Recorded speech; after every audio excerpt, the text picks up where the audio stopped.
investigation, there is only one person who had the motive, who had the means, who had the opportunity to commit these crimes, and also whose guilty conduct after these crimes betrays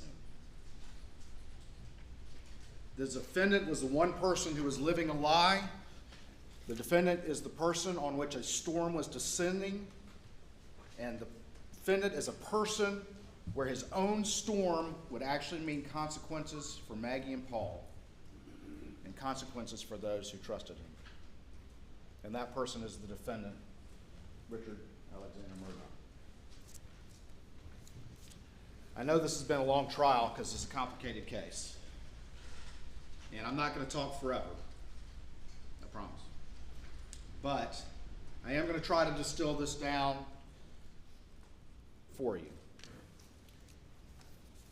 And the first thing I want to do is set the stage. And to set the stage, we have to understand a little bit about Alec Murdaugh and who he was and who he is. He was a person of singular prominence and respect in this community. But he's also a person who's been able to avoid accountability for all of his life.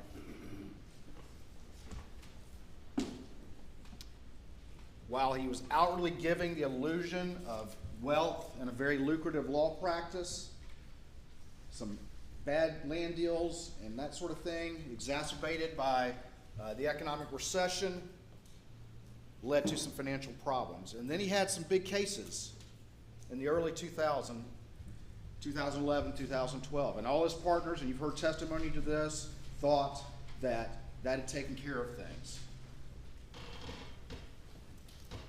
You've heard cases like the Thomas case and the Pinckney case and the Plower case and the Badger case. But the evidence that you've heard shows that the defendant became so addicted and so dependent on a velocity of money that the millions of dollars in legal fees that he was receiving was not enough. And so he started to steal. And how did he steal? He stole by billing personal expenses to the firm. He stole by stealing from his own family. You heard the testimony about the check he stole from his brother Randy. But then the main ways were two schemes that he developed. And the first one was to get checks made out from the client trust account to Palmetto State Bank, to fast talk the staff and fast talk the clients with those disbursements, and then take it to Palmetto State Bank, where his buddy Russell Lafitte would convert those and use those to pay personal expenses. And each time, until the end, it worked because the client was also getting a big check. And they were walking out of there thinking that everything had been fine when it was not. But then in 2015, he opened up the fake Forge account. And then all he had to do was get disbursements made out to the Forge account. And once he did that, he would convert those to his personal use. And to do that, though, he also had to fast talk staff and fast talk clients. And that scheme continued up until everything fell apart in the end. The other thing you have to understand is during this time when he's earning millions of dollars and stealing millions of dollars, he's also borrowing millions of dollars from wherever he can. The bank, his law partners, his father, and it still wasn't enough. And this slow burn was continuing and continuing until the boat crash happened in February of 2019. And that changed everything. That set in motion things that were going to happen because of the criminal charges related to that case as well as the civil charges related to that case. And in the aftermath of the boat case, things changed. The pace of his stealing increased. In fact, that's when he stole the money from Tony Satterfield that you heard from. Ultimately stole about $4.5 million between the Satterfields and others. And unlike other cases, Tony Satterfield, who was the son of his longtime housekeeper, he took all the money, took every bit of it. And that was coming to a head as we move into the spring of 2021 because there had been some publicity, and you heard from Tony Satterfield that he was, the defendant reached out in the spring of 2021 because there had been publicity and saying, hey, I'm still working on the case, everything's fine, I'm still working on the case, it's good. But the reality is the defendant didn't have that money to pay it back. And he had one saving grace. Because as you've heard, they don't get paid until the end of the year. And his saving grace was the Ferris case, which they tried in December. They get the verdict and get paid in March, and that's when he convinces Chris Wilson to send those $792,000 of fees to him. But the problem is that only lasted for about 2 months. $792,000 only lasted for about 2 months. And then he's running out of money again. Meanwhile, you've heard in the boat case that Mark Tinsley was seeking to get a large personal recovery from Alec Murdaugh of $10 million because he thought, as many people did, that he was wealthy and had a lot of money. And when they said he didn't, he filed a motion to compel. And you've heard testimony about whether or not that had been granted, but it doesn't change the fact that that's what Mark Tinsley was seeking to do. And that boat case hearing had been scheduled for June 10th. In May of 2021, as we move into June, that's when Alec's own paralegal got the expense check for the Ferris case, but not the fee check, and tried to raise that to Alec and couldn't get a straight answer, tried to raise it to Chris Wilson and couldn't get a straight answer, or to his office. And so goes to Jeannie Seconder, and Jeannie Seconder goes to the partners, and they can't get an answer about that either. And they want an answer to that because they're worried, because Alec has been talking about structuring fees, and they're worried he may be trying to hide assets because of the boat case, and they don't want to be a part of that. All of these things are coming to a head, and his finances are falling apart. And you heard from the banker there. You heard where his finances were at on June 7th, 2021. And you saw what happened in the wake of that. Within a short period of time, he was negative $347,000. On June 7th, 2021, he was in the office. He was working on the boat case, working on those financial disclosures, when Jeannie Seconder came in and confronted him about those fees that he no longer had and couldn't pay back. And on June 7th, 2021, and he tells this to Jeannie Seconder, his father Randolph is having a very difficult time. And while they might have said it was some positive news, the reality is that he was very, very sick, and he had always been someone that the defendant could go to, that he could borrow money from. And so that pressure is happening as well. And on June 7th, 2021, as all these pressures were mounting, the defendant killed Maggie and Paul. And how do we know that? We're going to talk in detail about that. But the timeline puts him there. The forensic timeline puts him there. The use of his family weapons corroborates that.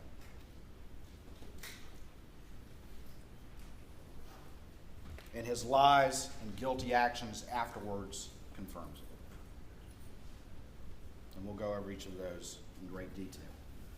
Before we get to that, though, I want to finish out, because in the wake of this, everything changes. All those things that were coming to a head immediately go away. It's a different world now. They're not asking about the Ferris fees anymore. And you heard testimony to that. Mark Tinsley doesn't believe the case is going to have the same value anymore because the sympathies of the case have changed after this tragedy. And you heard that. And who would better understand that than Alec Murdaugh, who does the same work? The boat case hearing goes away. And everyone immediately rallies around Alec Murdaugh.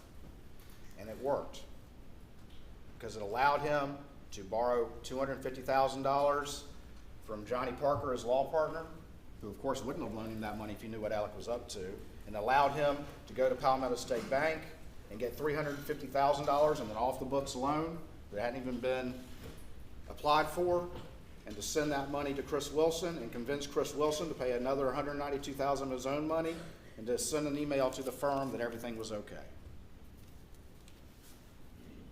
And that made it another month or so until Annette Griswold found that Ferris check in his office, and Jeannie Seconder looked up the forged accounts. And what happened in the wake of that? What was the reaction of Alec Murdaugh? Within a day of September 3rd of him being forced to resign, his buddy Chris Wilson is trying to see him, comes and sees him on September 4th, and confronts him about what he's been doing. And then within 2 hours, the side of the road happens. And Alec is a victim again. When accountability was at his door, he was a victim again. And he told a extremely detailed lie and went so far as to draw a composite sketch with the police of this assailant. And the accountability that had arrived at his doorstep again, he tried again, tried to get it to go away, and it worked for a little while. People thought, oh my gosh, what's happened here? Should we be suspicious of Alec anymore? But this time it fell apart a little quicker because his own brother figured out that he was trying to buy drugs. And the case fell apart very quickly. This is the setup for what we look at and what's going on. And it seems like a story that's far removed from most people's experience because it is.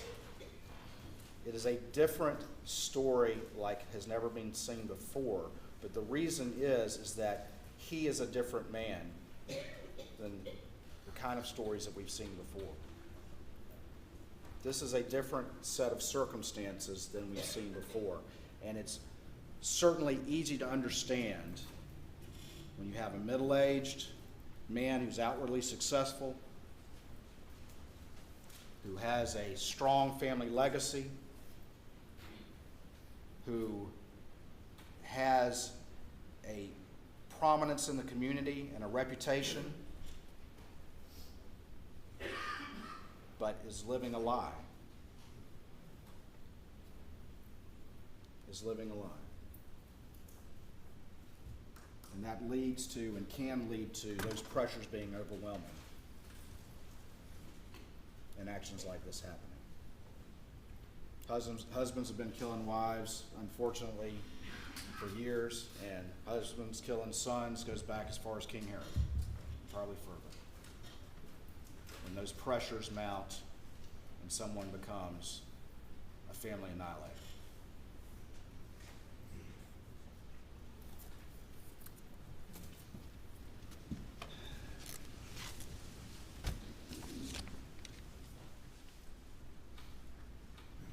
Now the computer input, please.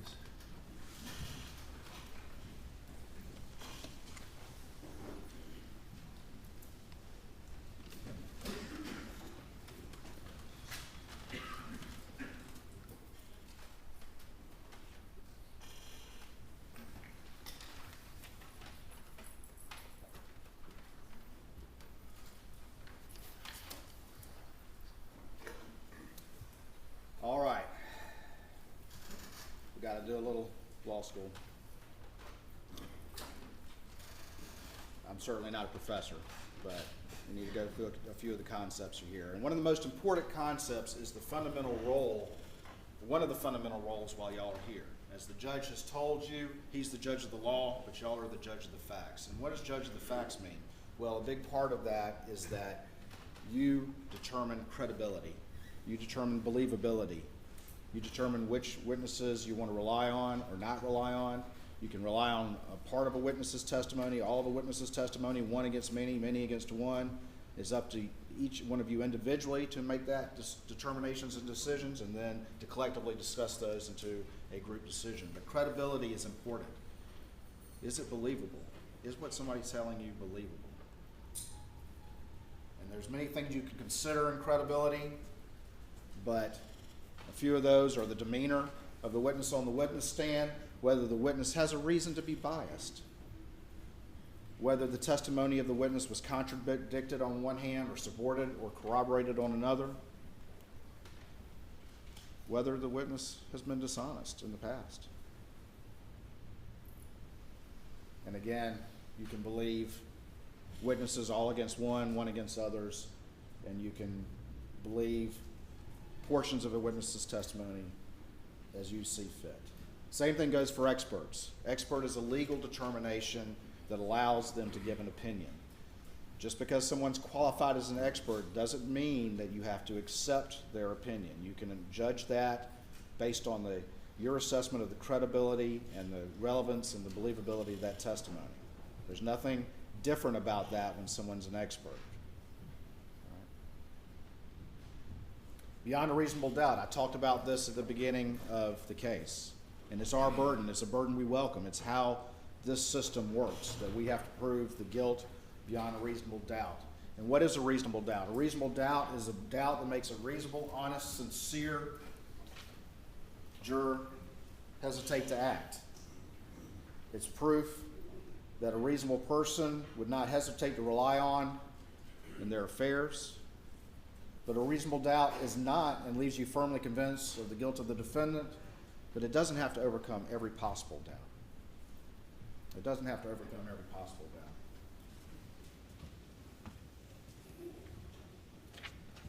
I used to try a case against a defense attorney, and he would pull up a picture of something. Right here I have the Mona Lisa. And he would tear off a piece like that and say, ladies and gentlemen, that's reasonable doubt. And my response to that is, you still know what this is, right? You still know what it is. And that's reasonable doubt, okay? If you still know what it is and you're firmly convinced, then it's your duty under the oath that you've taken as the law, as the judge will give you the law to convict the defendant. Direct and circumstantial. Directly proves the existence of the fact, and circumstantial evidence is proof of a chain of facts and circumstances indicating the existence of that fact. And we talked a little bit about that at the beginning. Sometimes people in common discussions will say, oh, the case is just circumstantial. But the law says that doesn't matter. The circumstantial evidence can be just as good as direct evidence. It is just as good. It makes no distinction between that, and the judge will charge you on that. There's no greater degree of certainty required of circumstantial evidence than of direct evidence. The circumstances must be consistent with each other, and when taken together, point conclusively to the guilt of the defendant. And I gave you all an illustration at the beginning. I'm not going to redo the whole thing, but about being inside. And you go outside and it starts raining, and you know it's raining, okay, because you got direct evidence, you're getting wet. But if you go inside and you're in a closed room, and all of a sudden it gets dark, and you hear thunder, and you hear the wind rustling, and you hear the rain coming down on top of the roof, and then after an hour or so you go outside and the sun's shining, but there's limbs all down in the yard, and it's wet as far as the eye can see, and there are puddles in the yard and puddles in the driveway. Is there any reasonable doubt what happened, that it rained? Now, again, I'll say it again. Supposedly, I guess somebody could have sprayed the whole neighborhood with a hose and blown a fan to blow the wind down, or blow the limbs down, simulate wind, but that's not a reasonable doubt, ladies and gentlemen. Circumstantial evidence can be just as strong as direct evidence. It is just as strong. The law makes no distinction just because it's circumstantial. All right, let's talk about murder. Murder is the willful killing of someone with malice aforethought. It's the unlawful and willful killing of any person by one with malice aforethought. The crime of murder is really, as far as the elements go, fairly simple. The operative terms here, the most important terms, are malice, which is the mental state that the person must have, and aforethought. But let's talk about those. What exactly do they mean? Malice, and it can be any of these. It can be the hatred, ill will, or hostility towards another but it also can be the intentional doing of a wrongful act with an intent to inflict an injury under the circumstances that the law would infer an evil intent. It could be a general malignant recklessness of the lives and safety of others. It could be a wicked or depraved spirit intent on doing wrong. It could be using firearms, shotgun in a blackout to blow somebody away. That can be malice, ladies and gentlemen, if that's what you decide. A forethought. Sounds like it has to be planned, and certainly planning would account for a forethought, but it may be conceived at the very moment, a split second, or in conjunction with the act. So a forethought doesn't require planning for that malice to occur. All it has to do is exist in the moment, just a split second, or in the moment that the act occurs. So when that trigger's pulled, as long as there's that intentional doing of a wrongful act, intent to inflict an injury, that would be an evil intent, a malignant recklessness, which you can infer from the circumstances of the case, then that's all you need. And how do you do that? I said infer, because people don't always yell out what their intentions are. You have to infer it from the circumstances of the case itself. Look at the crime scene, look at what happened, look at the backstory, look at all the circumstances that come together, and you can infer malice from those.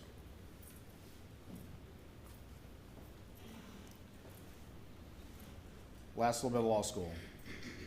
Malice and drugs. Voluntary intoxication does not impair a person's ability to act with malice aforethought. That's a legal principle. If you voluntarily get intoxicated, it is not a defense to a crime, and it does not negate the malicious nature of that crime. If one voluntarily intoxicates themselves, they are just as responsible for their actions as when they are not intoxicated. And the judge, again, take what the law comes from the judge, but this is a legal principle that you will hear. Voluntary intoxication is not a defense to a crime. And why does the law say that? Well, you can't take whatever it is and deny responsibility for what you've done under the law.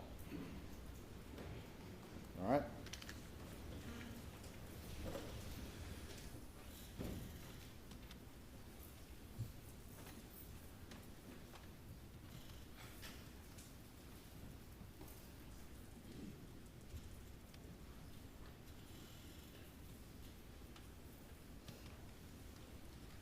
Through this quickly because we've already talked about it. And just for scheduling, I'm going to have to stop my argument so that we can all eat. And I'll give you all a chance to get away from this for a little bit. But I'm going to go ahead and go through some of this that we just talked about, but very quickly. Gathering storm in Alec's life. We talked about the family legacy. You heard of how important that was to him and how important that was to this family and how it was in danger because of the boat case. The criminal charges as well as the civil charges. That legacy was in danger. And it was threatening also to expose him for who he really was, which would totally destroy his part of that legacy. Lose his career, lose his bar license, face consequences like he's never seen. He's also a successful lawyer and a part-time prosecutor. And as we go through and talk about the circumstances of this case and talk about the crime scene and the timeline and all the rest of it, think of it with that in mind. That this is an individual who is trained to understand how to put together cases, complex cases. He's been a prosecutor. He's done complex car wrecks. He understands the law. He's given closing arguments to juries before. So when you have a defendant like that, be thinking about whether or not this individual is constructing defenses and constructing alibis. Talked about his law practice. You've heard how lucrative it is. I had to struggle with him to get him to admit that he was wealthy, making more than $1 million a year. I'll let y'all decide whether or not that's wealthy, but he admitted ultimately that that was not uncommon for him to make that much money on top of stealing and borrowing on top of that. The important thing, though, to remember again, and I want to highlight this, is that they get, under the way that firm worked, they get their money at the end of the year. And then it's up to them to make it last. And that's the big problem that he had. That's why he had to get the Ferris fees. He can't, if he's out of money in May, he's not going to, unless he can borrow it or steal it, he's out of luck. And the hounds were at the gate. All right, we talked about this. He's got, you heard, I think Jeannie described him as having intentional chaos. We had the land deals. He's servicing this huge debt load. He constantly needs new money coming in. And this has been going on for more than a decade, a constant hamster wheel. The stress and the pressure of that would be extreme because it's been going on for so long, always having to stay one step ahead of the game, always having to beg, literally beg, borrow, or steal for over a decade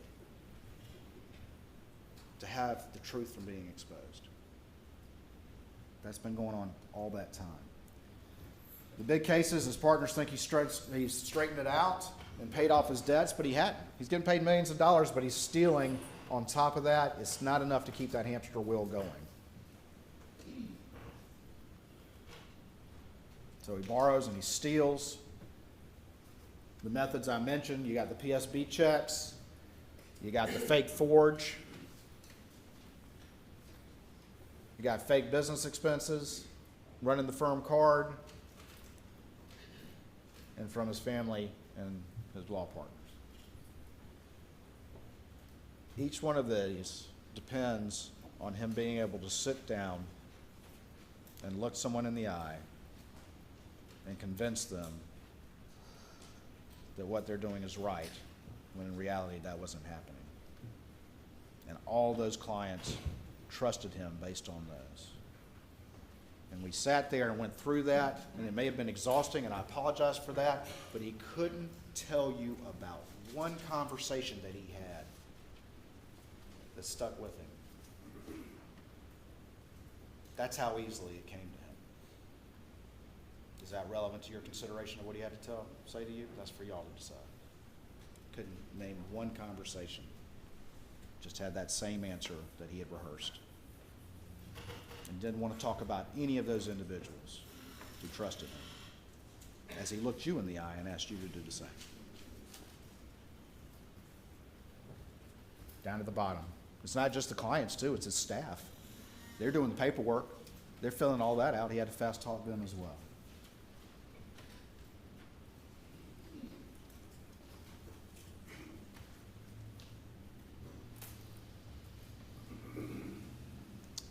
Alex's situation, I think, is akin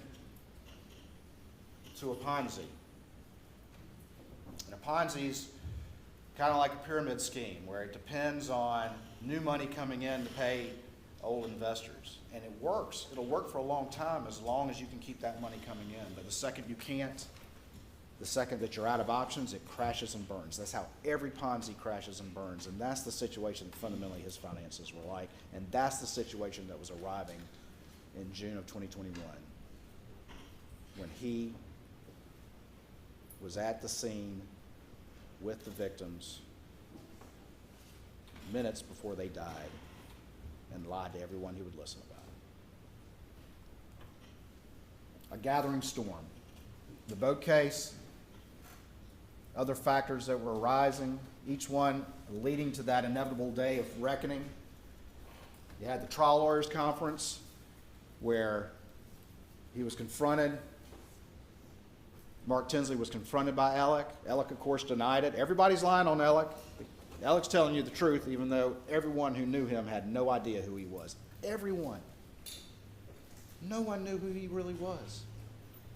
The people who came in here and said we thought this about him, not a single person knew who he really was. That's how convincing he is. But he denies this confrontation. When Mark Tinsley was like, he bows up on Mark Tinsley. He's like, what you doing, man, about the boat case? And Mark says, you're going to have to pay money to the Beach family. Millions of dollars. Alec doesn't have that. He's barely one step ahead of the game at this point. He doesn't have insurance coverage anymore, or at least not a big umbrella policy. And why? Because his insurance company dropped him after the Satterfield case. Insurance company thinks the money went to the Satterfield boys, but it didn't. They don't know that he's stolen it all, but they don't want to insure him anymore. So he doesn't have that to help him pay the Beach case. And so what's the one hope he has? And that's the Ferris case. And it's tried, and you get a verdict in February of 2021, $792,000. And eventually, he tells Chris Wilson, I'm going to structure those, which is a lie, and gets the fees sent to him in March. And is spent in 2 months. But the boat case isn't going away. Mark says, show us your books if you're telling me you're broke. I think his testimony was, they said that he could probably cobble together $1 million, which I guess that's broke for him, but it wasn't enough. And so they refuse, and that's what leads to the motion to compel. And there's been a lot of argument about, is that going to be granted or not? Will the judge have granted it? What we do know is that Mark Tinsley said that's what he was seeking to do, and he was seeking to do it because he had been told by the defense that he didn't have money. So he's like, prove it. None of us believe that, knowing what we know about you in this community. Prove it. Well, Alec can't have anybody subpoenaing his financial records because it's all going to be apparent. That forged account is going to open right up. He can't have that happen. It will all end. He'll lose his career. He will lose his livelihood. He will face investigations and consequences like he's been able to avoid his entire life. But if he can just stay one step ahead, just 1 month longer, 1 day longer, then he's never going to have to face that accountability that he has to face.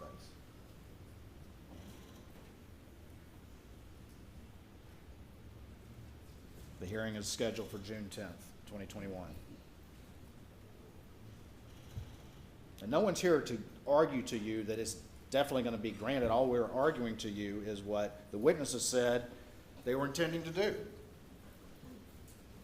And as you've seen in court over the past 6 weeks, things happen and a process starts. And once that process starts, there's a conclusion to it. There's a conclusion to that.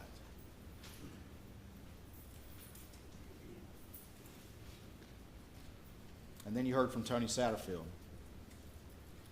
who got up on the stand and talked about the fact that there was some coverage about this case as we move into the spring of 2021, and he hears from Alec, and Alec lies to him and says, we're hoping to get this case moving, and you saw the text message to that effect when the reality was that it had already been stolen.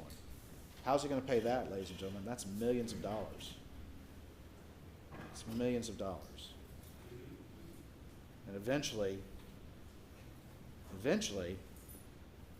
they're going to figure out that this money's already been paid.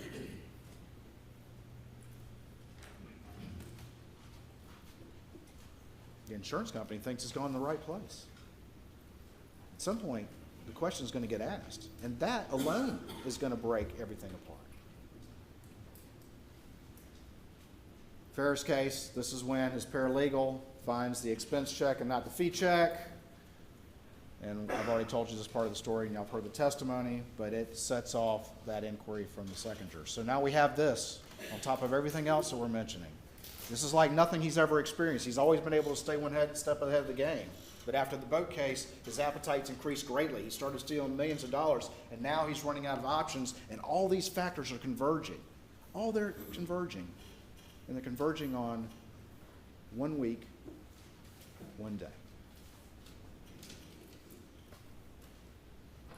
And that arrives. His father's in the hospital. There's a confrontation with Jeannie. Alec tells her, manages to ward off the conversation by saying Mr. Randolph is terminal. He, of course, denies that, so I guess Jeannie's lying on him too. But that's what she says happened. He's working on the boat case. And then the tragedy happens. And it worked. It's not the only reason, but it's part of the reason. The pressures on this man were unbearable, and they were all reaching a crescendo the day his wife and son were murdered by him. All on that day. And in the wake of this, everything changes. People stop asking about these things. The community has changed like you would expect. People are concerned, they're scared, they're worried. And everything's changed. The backlash from the boat case has gone away, and all of that has changed. And that's why Mark Tinsley thought his case was over. This may seem like, really? But who would understand that better than him? This is exactly the kind of work he did. His skills as a lawyer were understanding the emotional value of a case, understanding the sympathies of a case. If you have a sympathetic plaintiff and an unsympathetic defendant, that is, in the civil world, that's a big case. But if those get reversed, if those change, if all of a sudden your defendant is more sympathetic, it changes it. It changes the entirety of what Mark Tinsley's position on this case was for the Beach family, that Alec was going to have to pay money. And that's what he told you from the stand. He said the second, if Alec had been the victim of some unsuspect or some random vigilante, the entirety of the case has changed. And I'm not taking the same position. I'm not trying to demand that level of recovery. He gets the $750. Well, he gets $600 of it. Ultimately gets a $750 loan. He convinces Chris Wilson. That heads off to Ferris. That's pretty much the main thing he did after this, was to make sure he could get that money, enough of it to Chris Wilson, so that he would send an email to the law firm saying, hey, everything's cool, I got it. It's all good. And that's what the law firm thought. It's the main thing he did in the wake of the murders of his wife and son, was he made sure to stay, again, one step ahead of the game, because he had more time now. He had time he didn't have on June 7th, but he had it now. And that's the first thing he did. It's the first thing he did. It's the main thing he did, was keep the hamster wheel going. I know it seems like a lot, but you have to consider the unique circumstances of this particular man.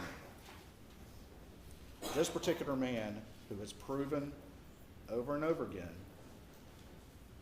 that he will do anything to keep that hamster wheel going and to avoid accountability. And he's been doing it for over 10 years. He just finally reached a point that he had never reached before.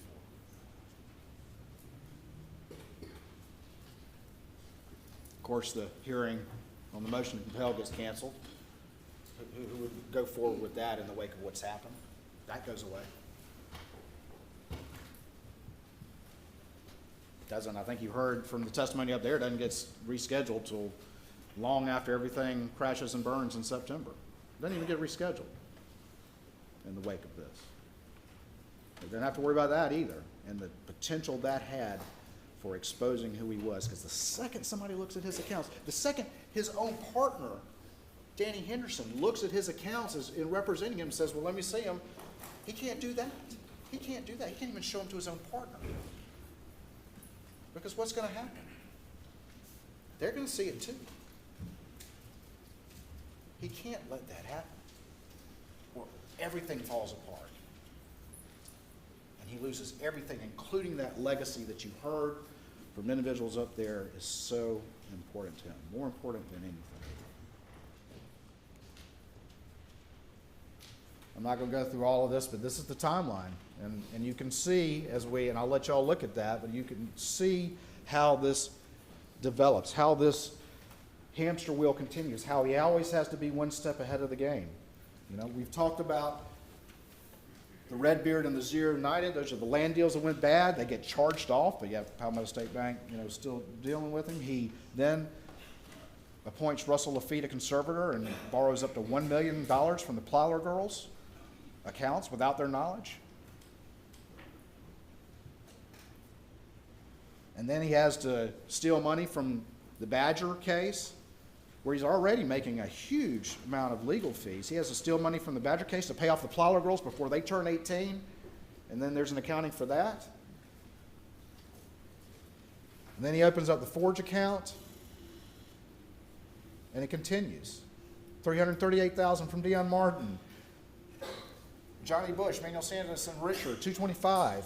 He's maxing out $1 million line of credit. The only way to stay afloat is to beg, borrow, and steal.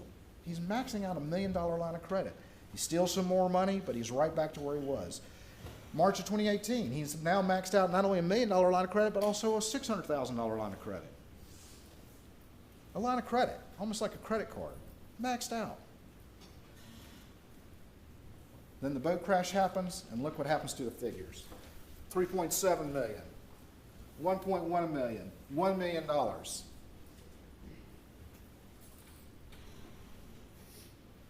And then you have the double homicide.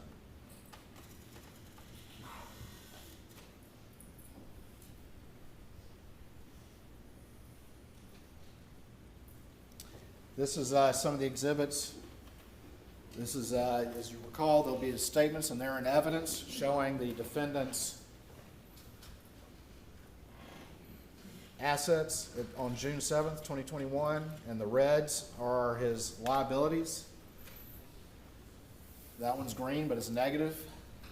And then over here, that's where he was a couple months later. He borrowed $750,000 and still ended up $347,000 in the hole, which part of that had to cover.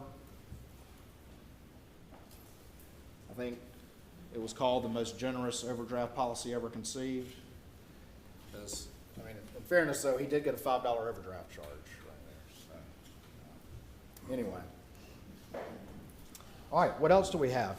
Because we've talked about a lot of things about the finances, and I know that there's been a lot of that, but it's really the only way to understand all the things that were affecting this middle-aged, outwardly successful professional man who had all these pressures upon him, like no one had ever seen. Well, we've got the pills. He claims he's had a pill addiction for 20 years. But what does he say about that? He says it makes him paranoid. He says it makes him agitated. He says opiates give him energy. Use your common sense about that.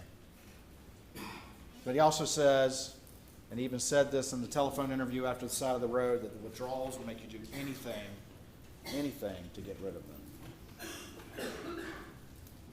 That's common sense as well. We know how powerful opiates can be and how the addiction of opiates can be extremely powerful.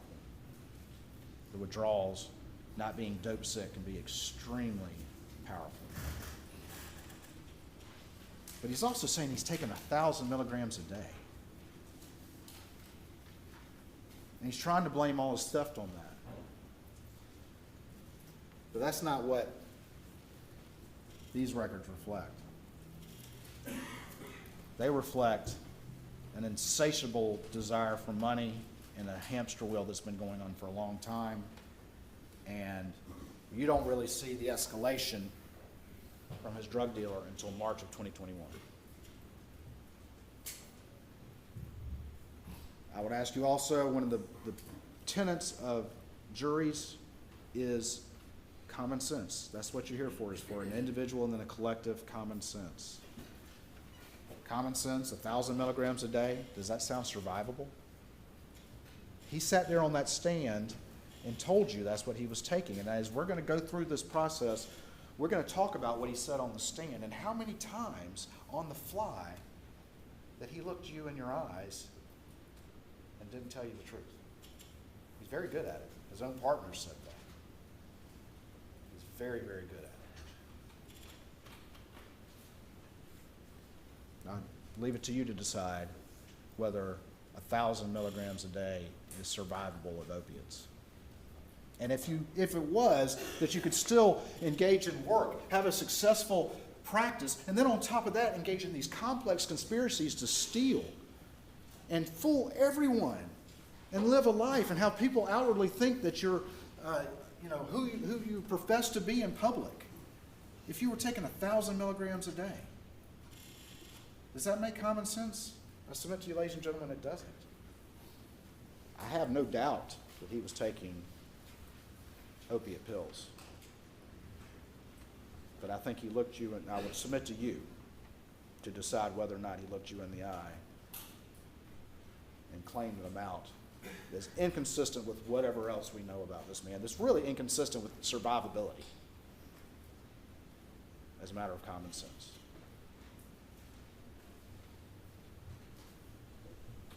He can never function at the level he's been functioning, keeping up with these pressures, staying one step ahead for over a decade if he was taking that much dope. I would submit to you. Just one other lie that I would submit to you as a lie that he's trying to get you to believe, to feel sympathetic for him, as if the dope was the cause of the money and the cause of his issues, when the reality is it wasn't. This had been going on for a long time, and the finances proved differently.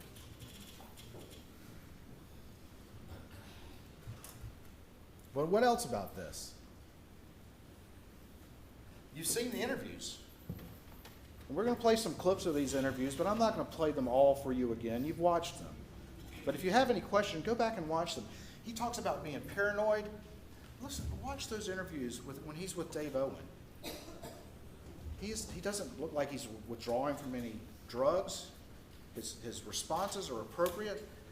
He's not in displaying any paranoia.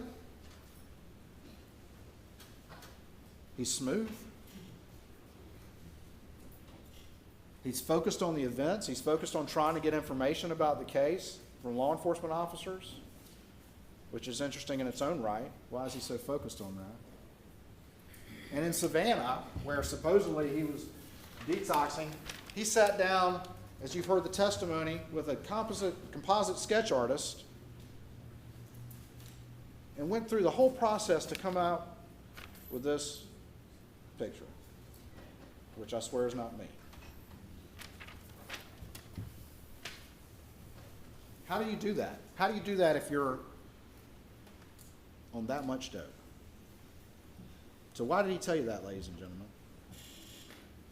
Why did he look you in the eye and tell you that as he sat there on that stand trying to explain what was going on?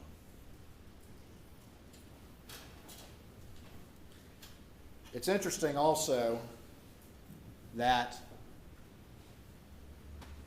in one of the interviews with law enforcement, there were 3 interviews, June 8th, June 10th, and August 11th, before we get to the side of the road, that he mentions that Paul was a little detective. That's very interesting for him to mention that, because you heard from Marion Proctor, Maggie's sister, that Maggie called Paul that, the little detective, specifically in reference to Paul paying attention and trying to keep Alec from taking pills. Why would he bring that up? That's an interesting thing to bring up, because that was what that was in reference to. And what do we know? We know that in May, if we talk about all the pressures that are coming upon him, all these financial things that we've talked about, this exhausting hamster wheel that's been going on forever, the need to beg, borrow, and steal to stay one step ahead, and he's running out of options there. On top of that, we know in May that Paul sends a text to him saying, "Mom found some pills, we need to talk." Mom found some pills and we need to talk.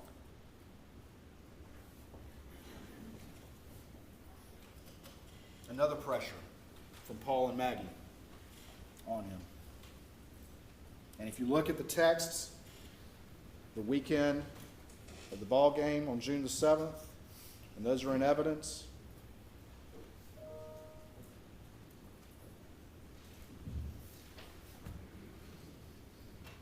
Alec is not at the game. And he's texting back and forth, and Maggie's like, don't come if you feel bad. And he's like, well, I think I can get a late check out. And then he's like, at 1 o'clock, they made me leave.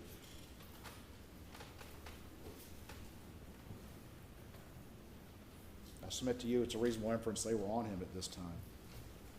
They were watching him like a hawk.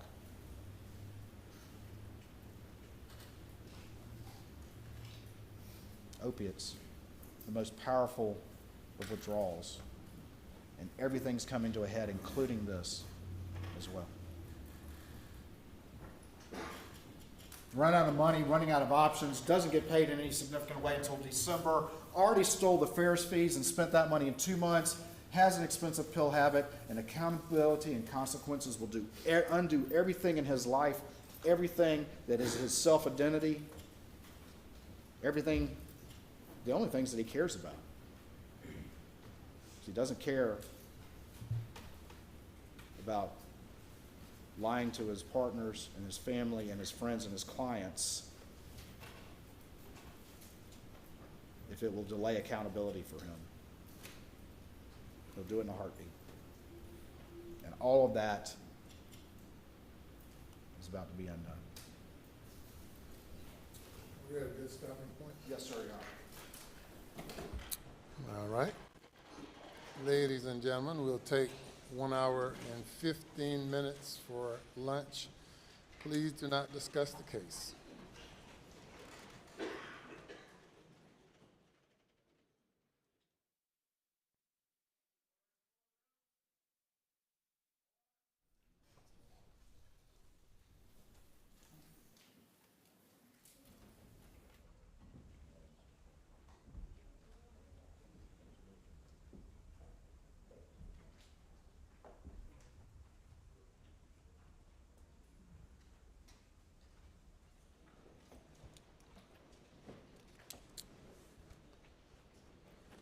We'll be in recess, 1 hour and 15 minutes.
right, thank you. You may continue.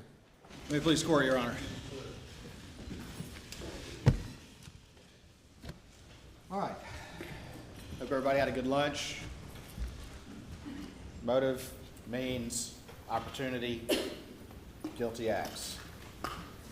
That's the basic way to determine identity. So let's talk a little bit now about means, the tools to commit the crime.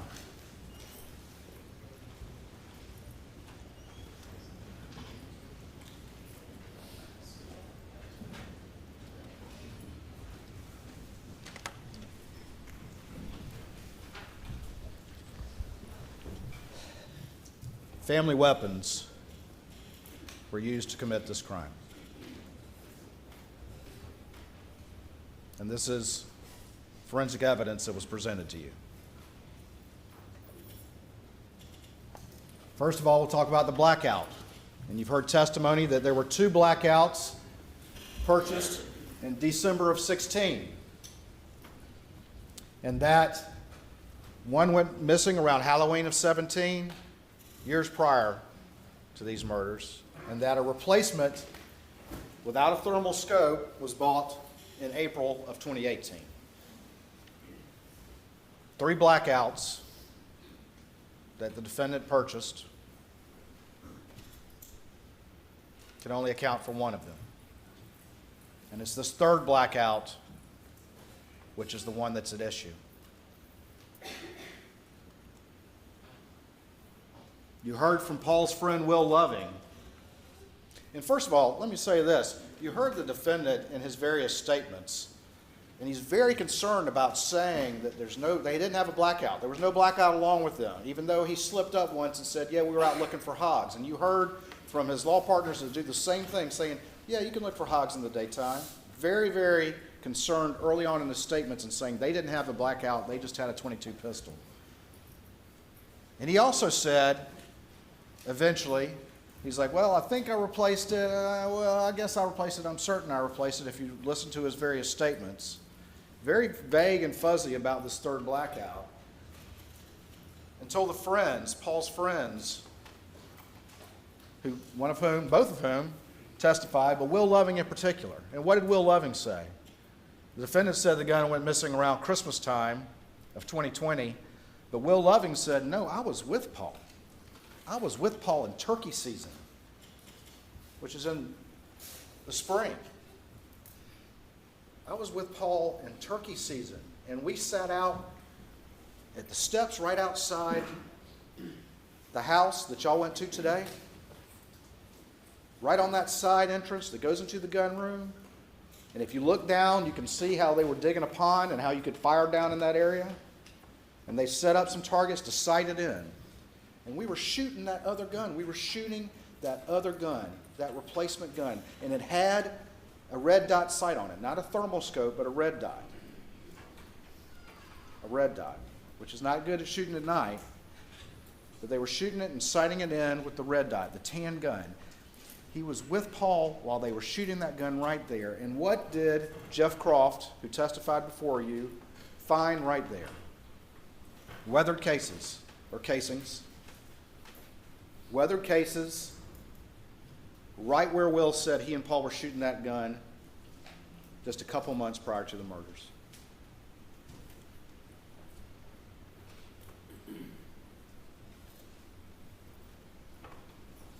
S&B 147 grain blackout rounds. And those rounds and empty boxes, and the pictures are in evidence, and the rounds are in evidence, were found all over that property. S&B 147 grain blackout. There were full clips found, there were empty boxes found, and there were also cases found, S&B 147 grain blackout rounds found across the street at their shooting house. 2 separate locations on the property, but what's really important, again, goes back to what Will said. I was with Paul when we shot that replacement gun right there. Right there. And you heard forensic scientist Paul Greer testify that the 6 cases, items 2 through 7, the 6 cases found around Maggie that killed her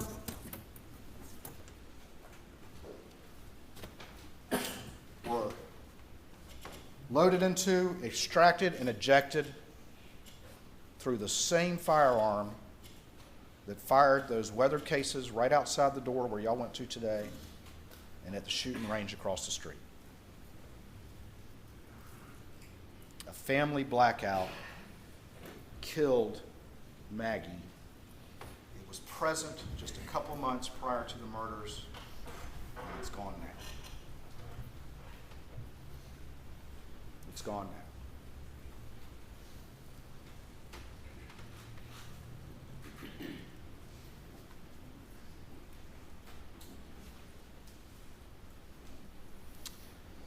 A family weapon the defendant cannot account for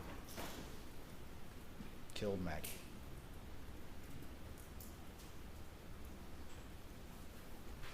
But what about the shotgun? The 12-gauge shotgun that was loaded with one federal double-aught buck and one dry-lock #2 steel shot. Well, first of all, you heard that the two weapons that Paul often favored and often carried were this shotgun right here and the blackout.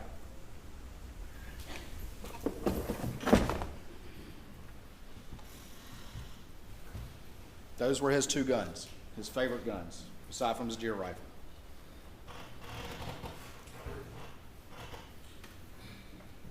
The defendant had that gun with him when Daniel Green, the first deputy on the scene, showed up. And shotguns, as you heard, are a little bit different than rifles.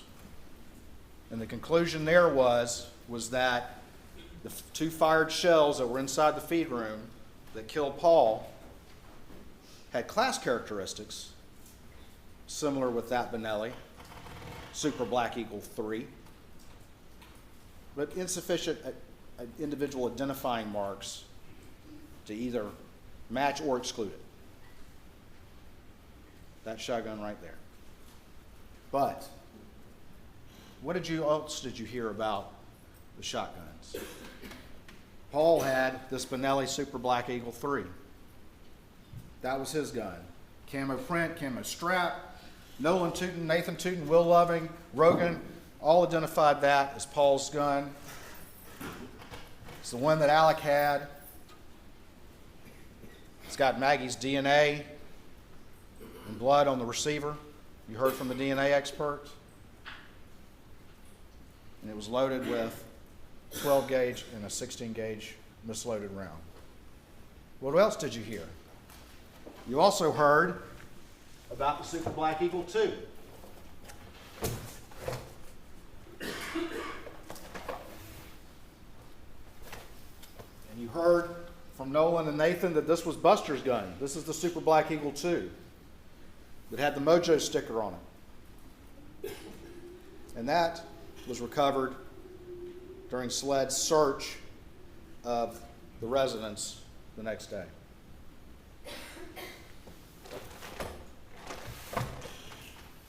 But what else did you hear?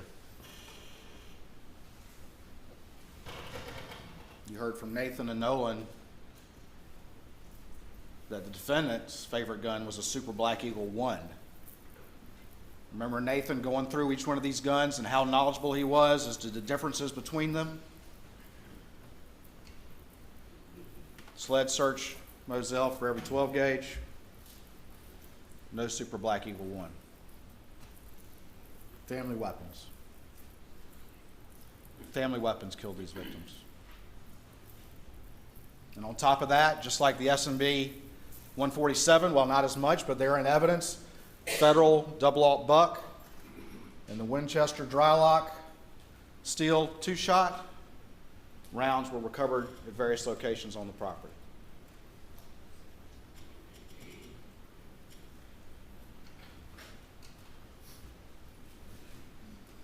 What does that mean? We talked about motive, means.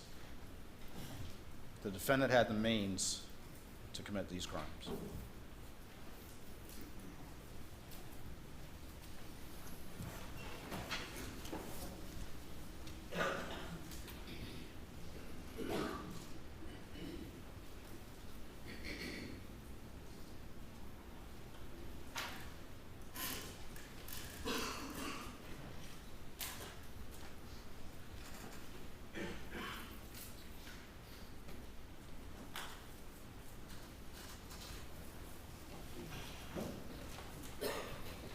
At the beginning of the case, I talked to you about some of the evidence that you would hear, and I held up my cell phone.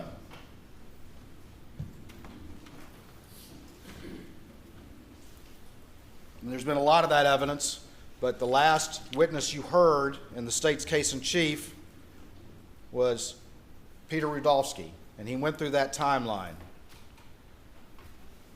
And what does it show? We're going motive means opportunity. Opportunity to commit the crime. And what does this timeline show? These are all the information, the various sources of information that were in this timeline. And let's look at what it shows. First thing right here is that the defendant arrived at Moselle at 6:42. Now I'll say one thing. You've heard a lot of testimony about what he said about times. What time he got home, what time he went to the office, how long he was at Alameda. Certainly, people can have some variability in assessing that. But he almost never was right. Almost never was right. 6:42, he arrives at Moselle. Paul, according to his extraction, gets there about 7:04. And about 7:03, we see the defendant steps registering on his phone. And then, over the next 30 minutes or so, we see a symmetry, general symmetry between the steps between Paul's phone and Alex's phone, as he described, walking the property. At 7:39, we have creation of the Snapchat video that had the clothes on it.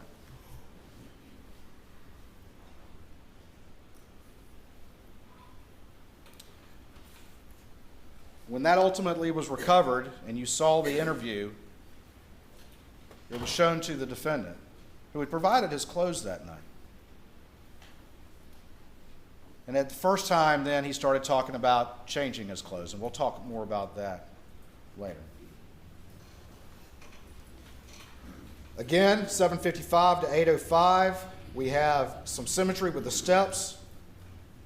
We have Paul Murdaugh's battery life, and you heard from the experts that have reviewed Paul's usage, that like many kids his age, he's constantly flirting with it being low, but that doesn't stop him from using it, and you see that in the evidence in this case as well. 7:56, again, that's when Paul sends the Snapchat to his friends. And then at 8:08, we see Paul leave the kennel area at 8:06, and 8:08 make his way down to the residence.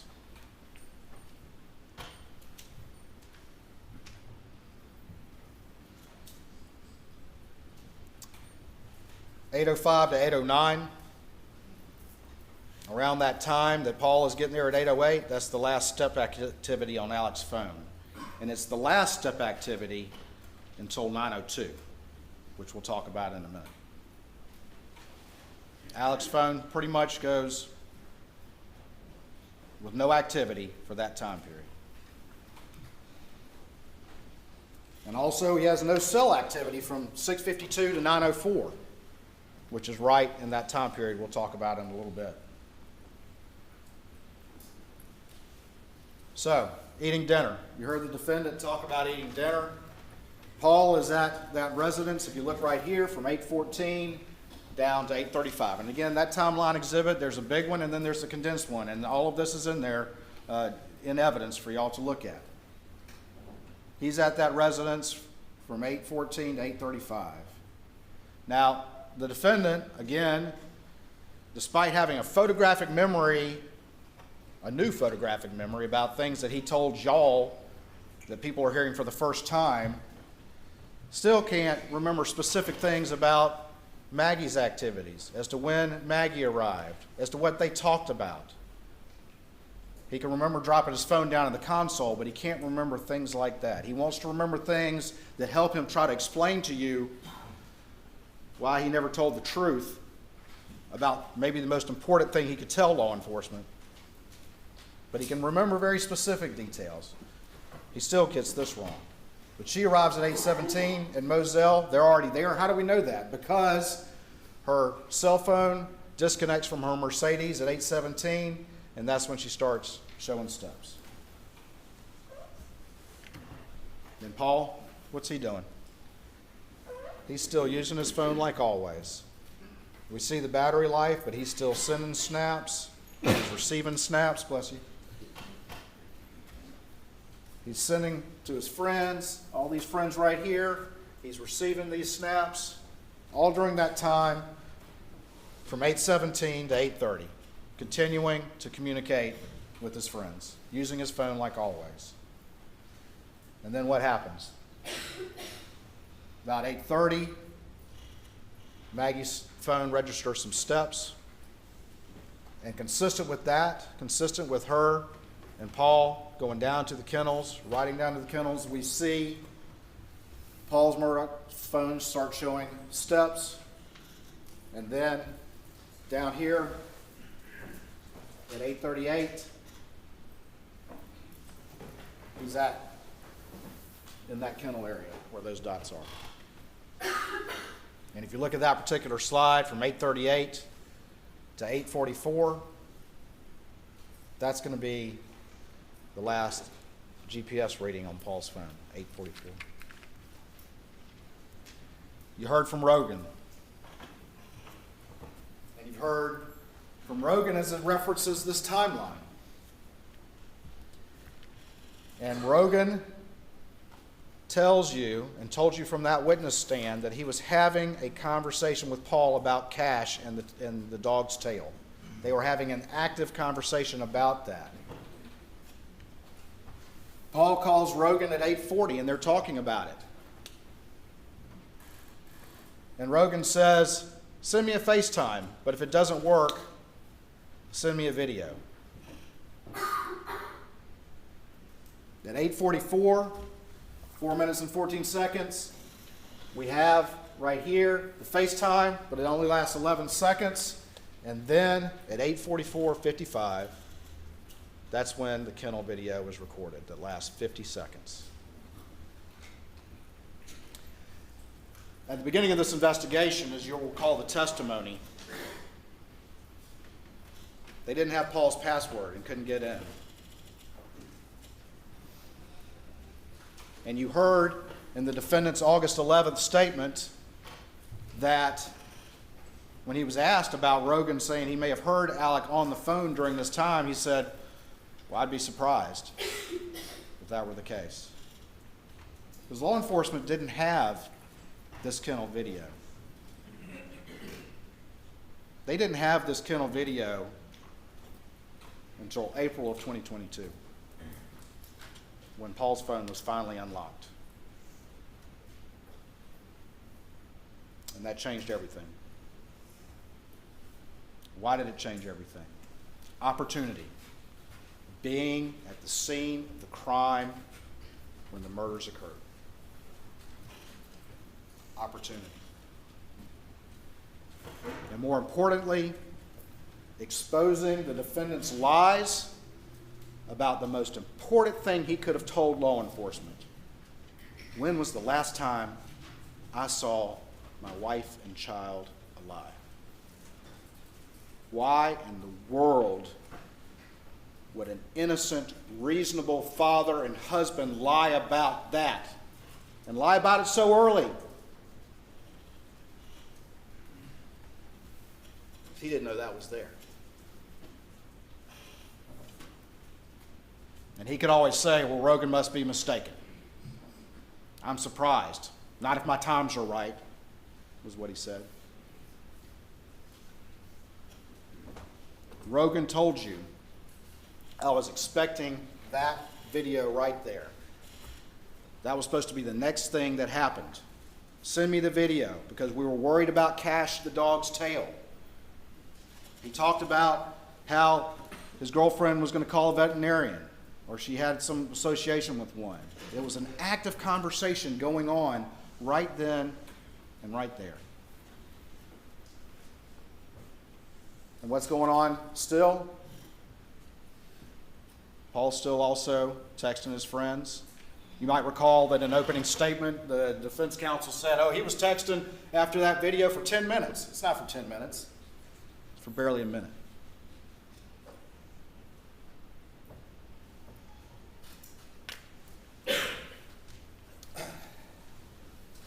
Down here, 8:48:58 to 8:49:01.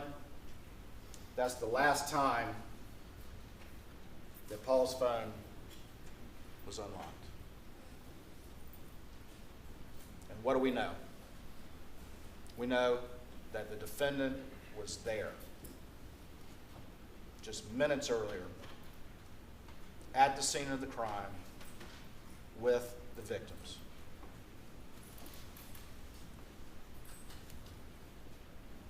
At 8:49:01, Paul's phone locks.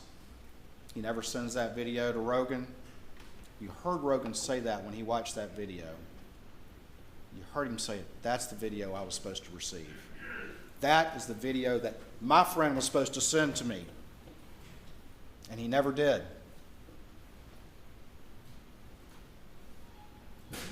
In fact, Rogan responds at 8:49:35, and he says, see if you can get a good picture of it. Mary Ann, his girlfriend, wants to send it to a girl. We know that's a vet. Tell him to sit and stay, and he shouldn't move around too much. Even though this is an active conversation with Paul, who you heard from multiple friends, was one to respond and use his cell phone, Paul never reads it. Paul never reads it. What happens at 8:49:31? We're 8:49:01 for Paul, 8:49:31. Maggie reads Lynn's response to the group thread about Mr. Randolph, and then her phone locks forever. It is never unlocked again until it's recovered the next day.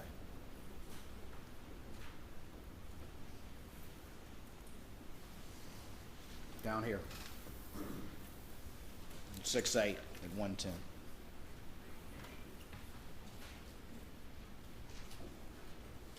$8:49 for both of them.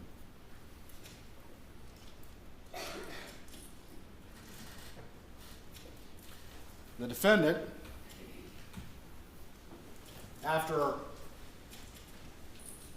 hearing multiple individuals of his family and friends and law partners get on the stand and listen to that video and say, that's him on that video, got on the stand for the first time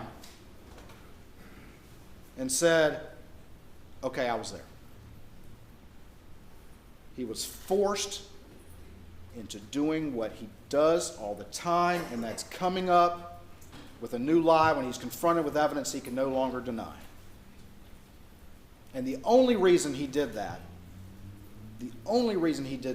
is because all those witnesses at that witness stand said, yeah, that's him. He's there. Why would he lie about that, ladies and gentlemen? Why would he even think to lie about that if he were an innocent man? Why would he even think about that? But he got on the stand and he's told you a story, and we're going to talk more about that story in a minute. But his story was that he didn't want to go down there, and then he went down there, and he went down there really quick and got carried the chicken and went straight back, and he can't remember anything about what he talked about with Maggie. He can't remember their conversation at dinner, but He's dadgum sure about the fact that he went down there and went straight back. But even if you give him the benefit of the doubt, his story doesn't make sense. Because that kennel video is 50 seconds. It's over at 8:45. Even if you give him the benefit of the doubt that he could take care of the chicken and maybe the fastest dog and chicken chase ever, and put that chicken up and not say a word to Maggie and Paul and get on that golf cart and drive all the way back to the house, where does that put you? It puts you right at 8:49. At which point he claims he went inside and he managed to doze for a second. But then he's up at 9:02, perhaps the quickest nap ever. It doesn't make sense, ladies and gentlemen. It's a new story to fit facts he can no longer deny. From a person who not a single person who was close to him knew who he really was. Not a single person close to him hadn't been lied to by this man. And I would submit to you that this one is the most blatant one yet. And we'll talk more about that in a second.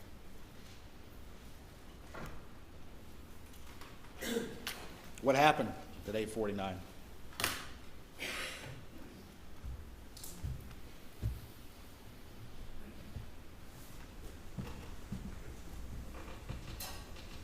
Y'all been to the scene.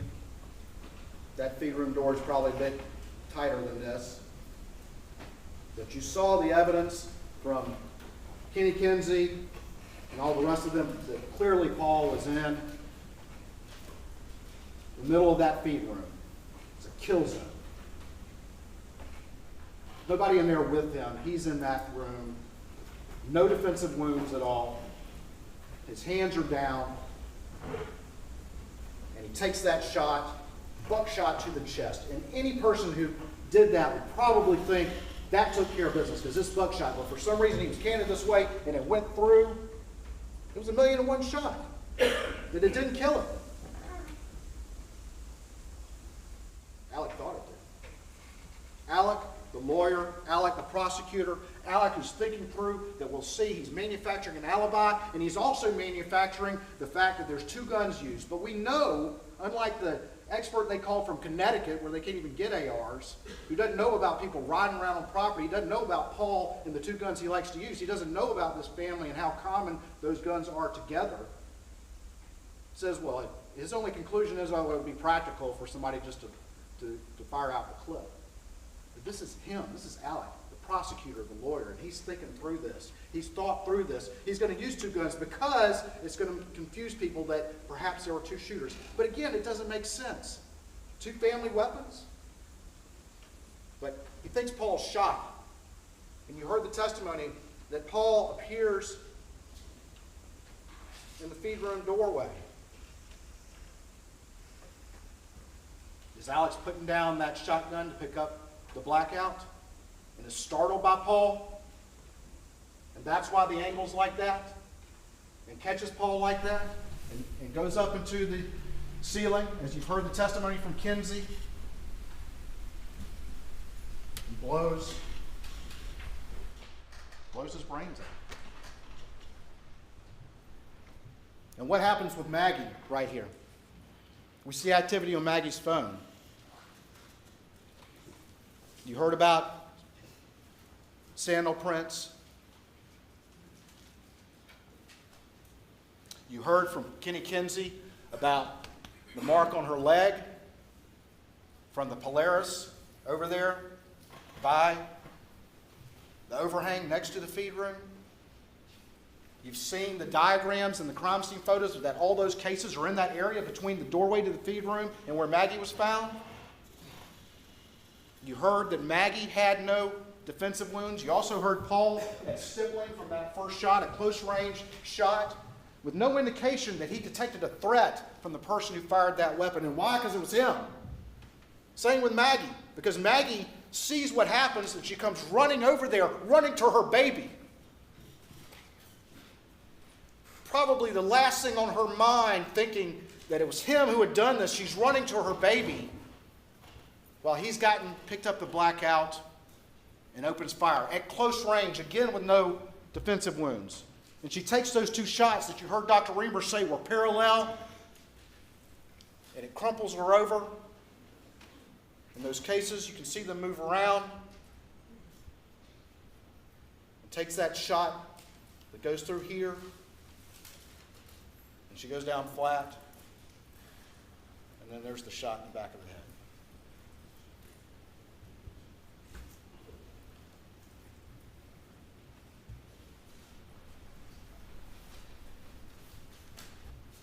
Malice? Is that malice, ladies and gentlemen? Is that malice to do that? Is that intentional harm to another with a bad intent, with an evil intent to do those things?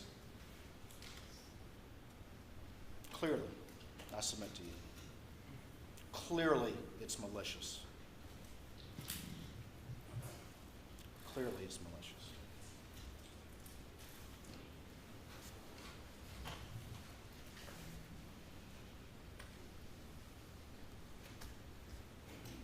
She was running to her baby, heard that shot, and was running to her baby when she got mowed down by the only person that we have conclusive proof was at that scene just minutes before, and who lied about that very fact until he could no longer do it to you last week.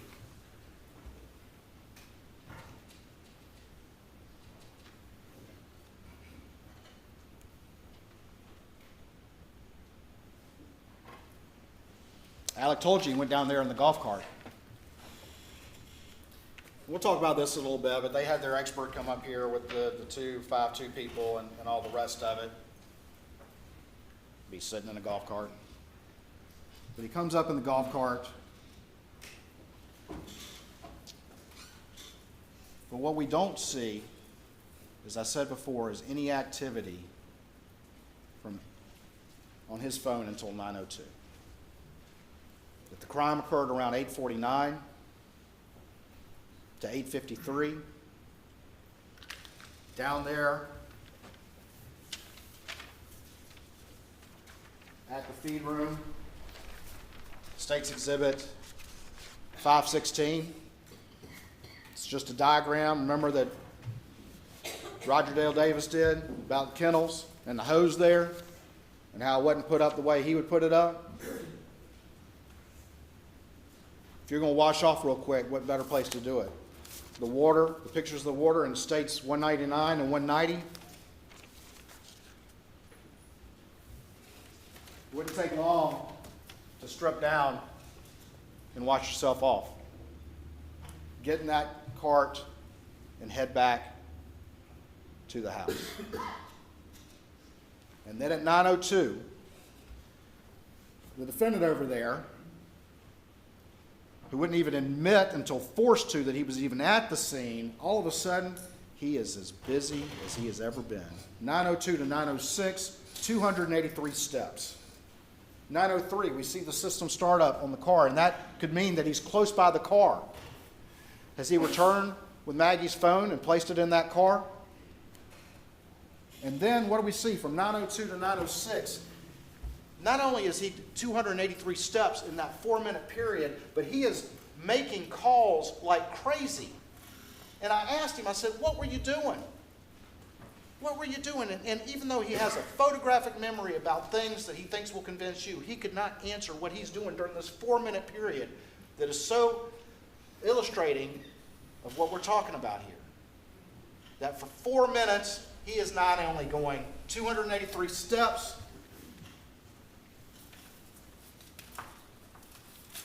this is a defense exhibit, defense 156.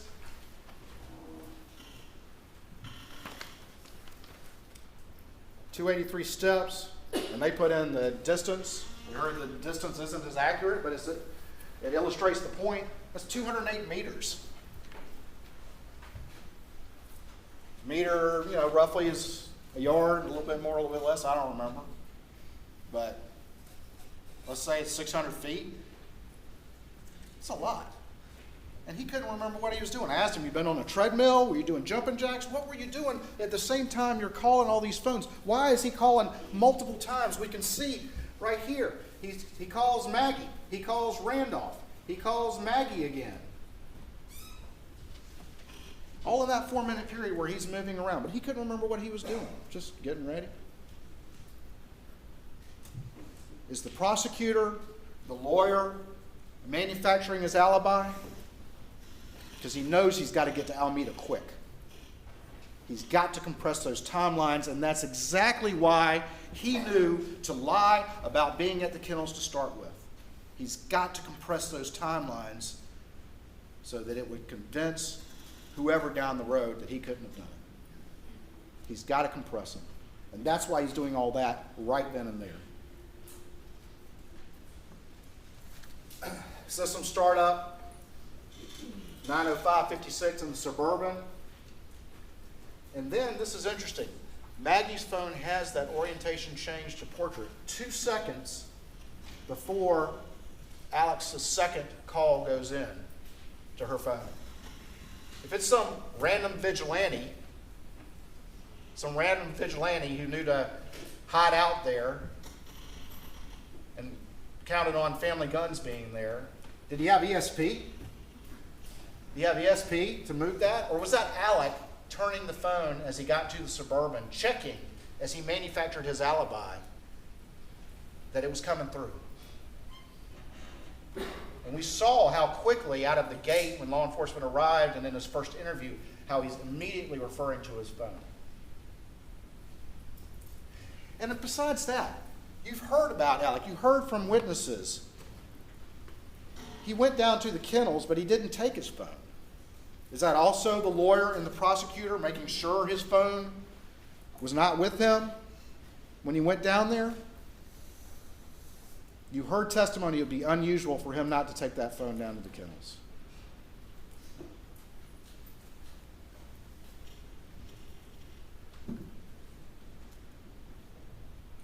And then he gets underway. With this call right here too. All those calls, all those steps, when his phone finally goes active, just minutes after he was at the scene with the victims and he lied about it and he's so busy. But let's take him at his word again. Why in the world, if he's calling her so much, if he's so busy and so concerned to call her as many times as that in a 4-minute period, why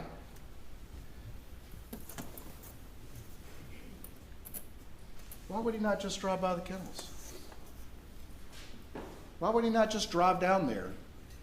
Just say, hey Max, I'm going to Alameda. What you guys doing? Hey Paul, you want to go? Why is he so busy and making so many calls but doesn't drive the less than a minute down there to see what they're up to?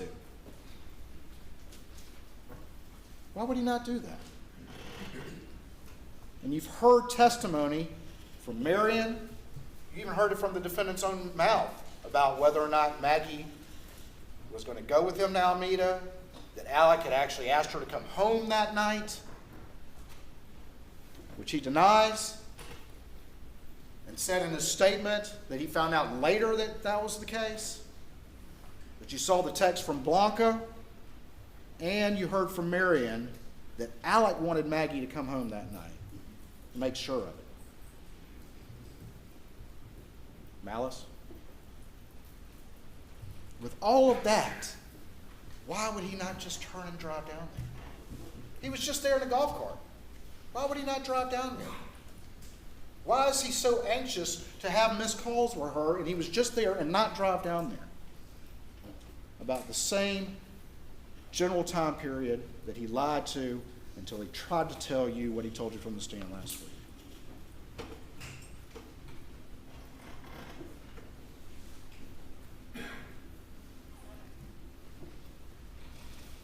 Right here,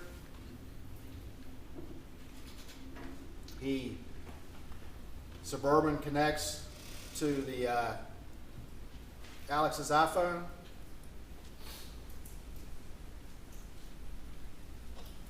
He calls Maggie at 9:06:52, and he's getting in the Suburban right at that time. Maggie's backlight goes off from 9:07 to 9:31, and you've heard the testimony from the various experts about the backlight. And then he leaves Moselle Road at 9:07:06. All of this is fitting together. He's on the move. At 9:08:36, he's right here doing 42 miles an hour, and there's Maggie's phone location. And at 9:08:42, he's just past it. And at 9:08:58, just 20 seconds after he's almost at that location, he texts Maggie's phone and says, "Going to check on him, be right back." That text was unread. Now,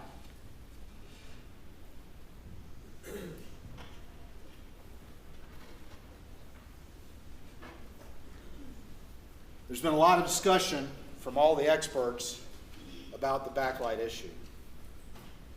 And every single one of them said that there's a lot of variables about that light coming on. Every single one of them said it's not going to record an orientation change unless that light is on. And you heard from each one of the experts about those variables and about the fact that there's no guarantee that it's going to come on or not come on. And you heard from Paul McManigal about that issue. And they cross-examined him about that and all the rest of it, but it's just a common sense determination about how iPhones work. About how they work.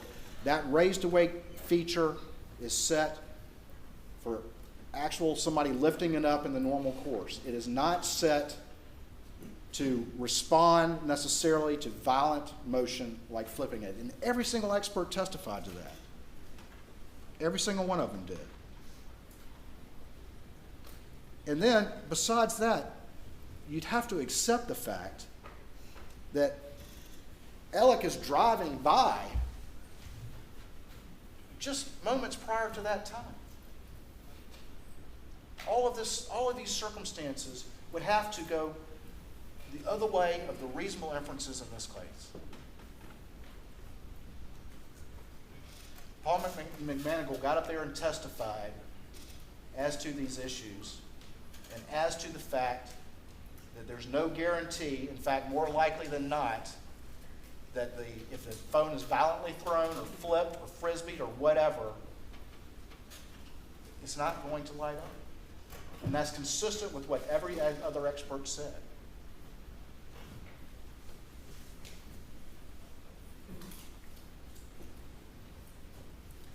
(9:07 to 9:22). The defendant's on the way to Alameda, and you heard testimony from Mr. Rudofsky about this, from Agent Rudofsky. He's hitting 74 miles an hour at night on that particular route. What's he in a hurry about? That's faster than he drove to work. Why is he in a hurry? Because he knows he has to compress that timeline. And then along the way,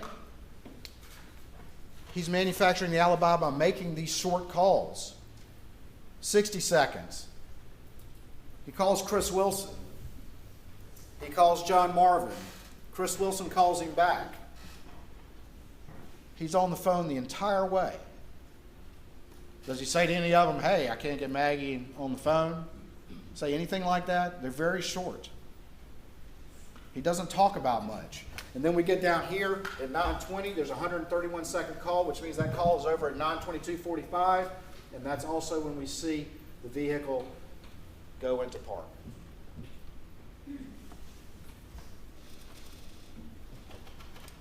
That's when we have the arrival at Alameda as well. And you heard from defense witnesses that, well, people would park around back right there. Okay. It's also, though, near these structures. There's that line right there. But what do we see? from 9:22 to 9:32, we've got 195 steps taken. We have him calling Libby Murdaugh, which would be calling the house 2 minutes later. And then from there, we have at 9:31 and 9:32, we have system startups on the Suburban, which you've heard from the experts could be from having that remote key in your pocket and walking near the car. 9:22 to 9:32 is the steps. And 9:31, you've got 2 system startups. And what did you hear from Shelley? That he called, but it still took a number of minutes before he came in. Well, that's about 6 minutes right there. Meanwhile, what's he so busy right there in Alameda? Meanwhile, Rogan is trying to call his friend to no avail. He tries to message Maggie. Tell Paul to call me.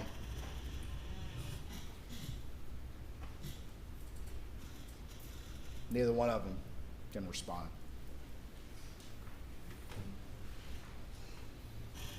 Still a busy guy in Alameda.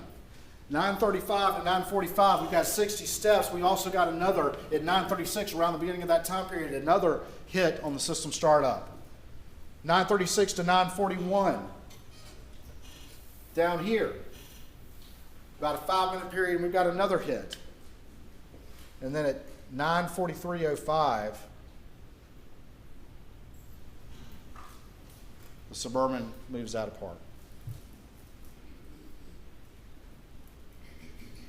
He's not there very long. And he's moving around a lot, and he's sitting off that car while he's at Alameda. He told law enforcement multiple stories about his trip there. You heard Miss Shelley Smith talk about that. You heard her talk about him trying to tell her how long he had been there. He says he was just trying to tell her the truth, but that's not how she felt. And Blanca didn't feel the same way when he tried to talk to her about what he was wearing that night. Both of these being people that's worked for that family for a long time. But he's a busy guy during all of this. Leaving Alameda, we have the pause. 9:44 and no seconds to 9:44 and 54 seconds. And that's during the time period that Alec calls that phone of Maggie's again. This is the time period where he remembered, because I asked him on cross, and he remembered very specifically about his phone falling down on the console and that whole story. Is that true, ladies and gentlemen? Or is he coming up with some details on the fly when he can't remember more important things, like what was the last conversation you had with your wife and child when you jetted down to the kennels and back? What did y'all talk about at dinner? What were you doing from 9:02 to 9:06? Those are questions he doesn't want to answer. But would a reasonable person remember those things? Would they not replay in their mind every day the last conversations that they had? Why would he remember that console story? Because he lies convincingly and easily, and he can do it at the drop of the hat, and you've heard testimony about that. He's been doing it to all the people who trust him for years. And he did it to y'all. He's manufacturing an alibi. He's smart. He's a good lawyer. His family has a history of prosecution. He understands these issues. That's why this case is a case that had to be figured out this particular way, because he knows what to do to try to prevent evidence from being gathered. And if you listen to his statements again and listen to the questions he asks, he's asking questions like that. He's trying to figure out, what do the police have? What do they know? He's a prosecutor trying to manufacture his alibi, and we see this again. He calls Paul. He sends a text, "Call me, babe." Of course, none of that's read or responded to. And then In 9:52:15, he calls Chris Wilson. Call me if you up. Call me if you up. And Chris calls back, and they chat for about 2 minutes, including the connection time. 2 minutes. And what does Chris Wilson say? Well, he says it was a normal conversation. Well, of course it is with this guy. He's convincing. But what does Chris say? The only thing that they talked about was Chris bringing up some case. And then Alec was like, hey, I got to go. I'm at Alameda. Did Alex say, hey, I'm trying to get home. I can't get Maggie on the phone. I've called her like 6 times. Paul won't answer either. Did Alex say, he said, call me if you up. Did Chris say that Alex said, I got to ask you a question or let's talk about this? No, Chris brought up some case, and it was mundane. It was mundane. It's manufacturing an alibi. He's calling anybody who will answer the phone for these short conversations, and it's one of the first things out of his mouth in the first interview. Look at my phone. I called this person, I called this person, I called this person, I called this person. He's manufacturing this alibi. Also, throughout all of this relevant time period, you see from the Dillon Hightower extraction, you'll see that over and over again, all these call logs that are deleted from the extraction. They're deleted, which occurred on June 10th. What's up with that? On the way back,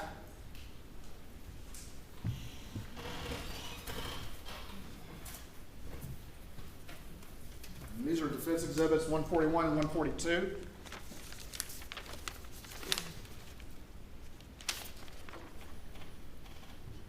Rolling pretty heavy at 75 to get there. And I'm sure the defense will point out that 80 miles an hour was a peak. Still running pretty good there. What's he in a hurry about in the dark? Doing 80 miles an hour at 9:51:42, rolling 80 when he texts Chris, call me if you're up. His peak speed when he's texting me. 10:01, he arrives at Alameda, and this is going to be important. Rogan, of course, is trying to call Paul, and he texts Paul, yo, which is unread, but hits Paul's phone. And then he gets to, says Alameda. Sorry about that. That's obviously back at Moselle. He gets there. He's shifting in and out of park from 2200, which is 10 o'clock, to 10:01:43. He's calling Maggie at 10:03:58. And then at 10:05:06, he leaves for the kennels. At 10:05:57, he arrives at the kennels about a minute later. Make it a minute in a Suburban. How long is it going to take in a golf cart?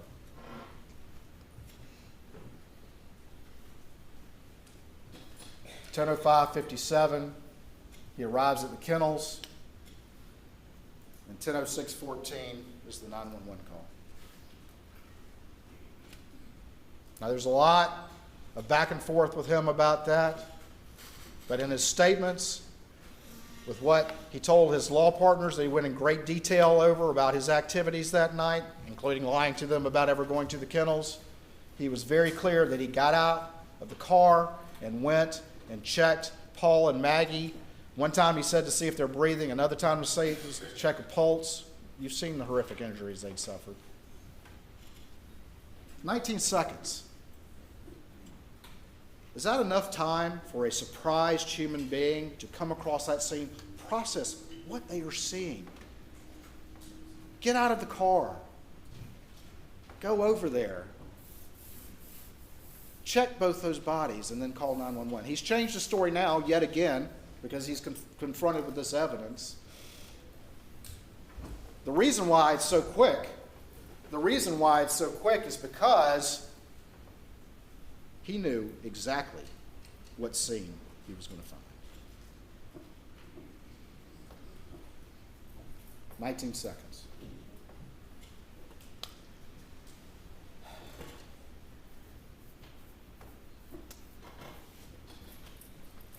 During that 911 call, and you can hear it on the 911 call, he leaves for the residence from 10:11 to 10:14, and you can see the map points on there.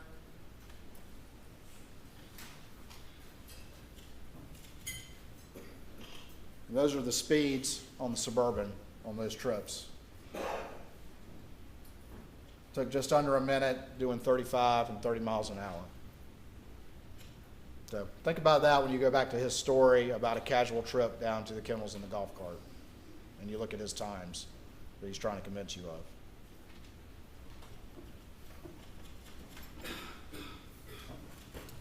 (10:17), he gets off the 911 call. He calls Randy. He calls Randy again. He calls John Marvin. And then we see at 10:20 and 8 seconds, Paul's phone reflect that auto lock thing that could be, as you heard from the testimony, it not recognizing a face. And this is interesting. As we'll see over the next few slides, he spends a whole lot of time trying to call Rogan Gibson. He told you, oh, well, he's a good boy, he lives down the street, he lives close by. He's calling Rogan before he calls many of his family, before he calls Buster. Calling Rogan multiple times. And those texts would have come in on Paul's phone. What's he so concerned about? He said he turned Paul over and his cell phone popped out.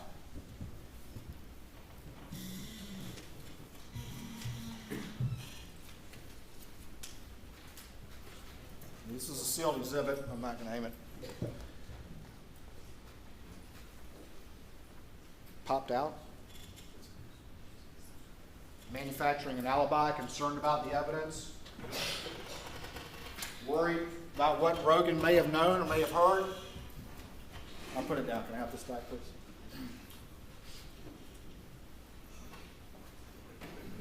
I'm sorry, Mr. Chair. Thank you, Mr. Chair.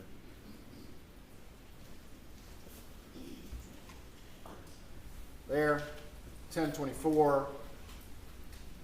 iMessages, call me, 10:25.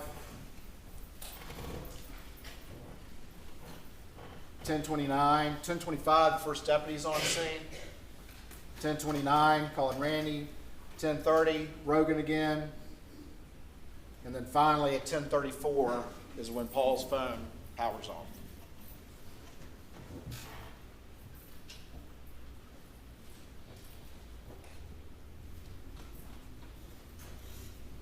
Opportunity. Motive, means, and opportunity.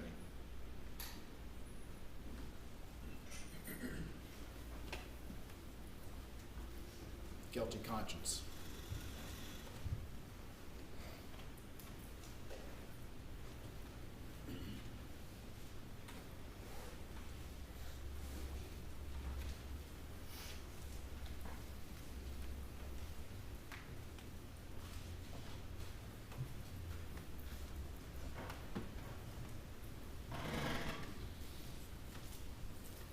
I've already kind of talked about these, so I'm not going to belabor the point, but you heard from Blanca Simpson.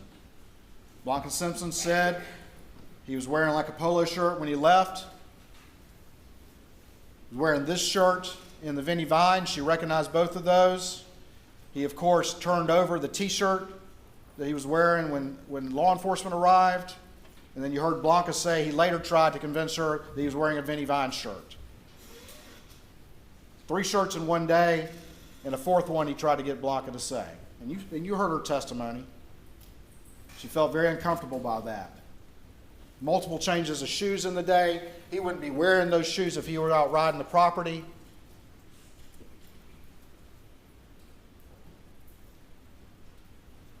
I've already mentioned the text from Maggie that Alec wants me to come home, but he can't even be clear about that point because that doesn't fit with his narrative.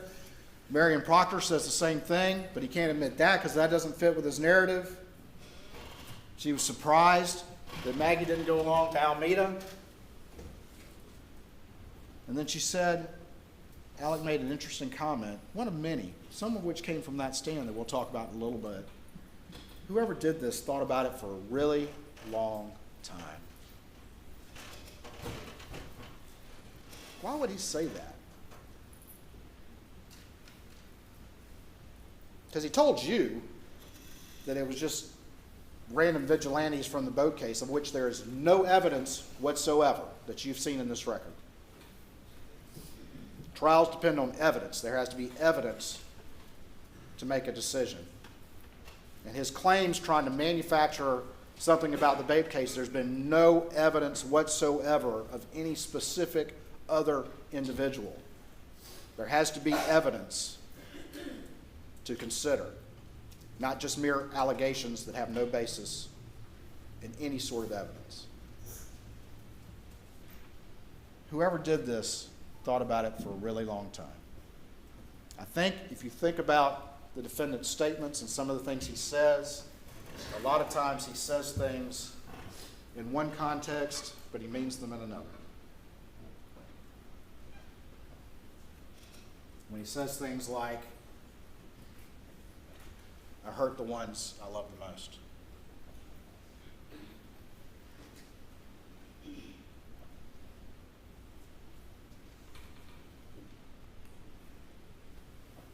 We talked about Shelley.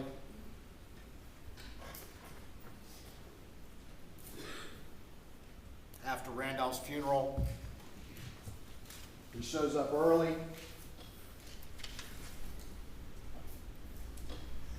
She might have said Wednesday, but there was other information that Randolph's funeral was on Monday. But anyway, shows up with something blue, shows up early, wants to come in, goes and moves some vehicles. And then there's that raincoat, huge raincoat. She calls it a tarp, but it's a huge raincoat. And it's got a ton of GSR on the inside. And it's found in a closet upstairs.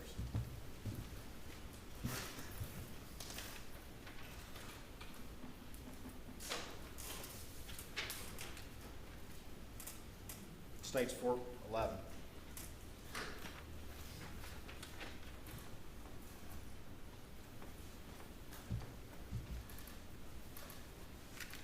He was a busy guy in Alameda, as we just saw. Was moving around, kept hitting off of his Suburban.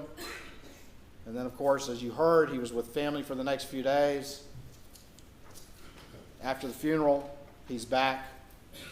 And it was weird enough and interesting enough that Shelley said something about it. I'm also saying that in her experience, it was unusual for him to come that late.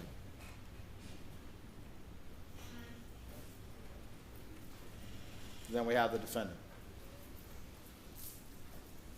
and his many statements.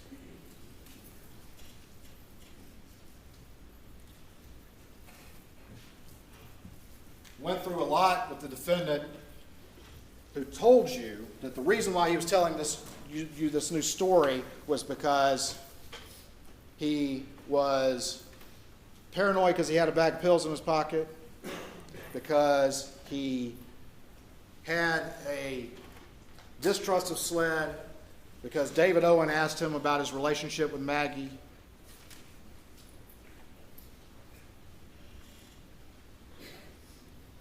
And his law partners told him that he should have an attorney present, which one is in here, one of his law partners sitting in the back.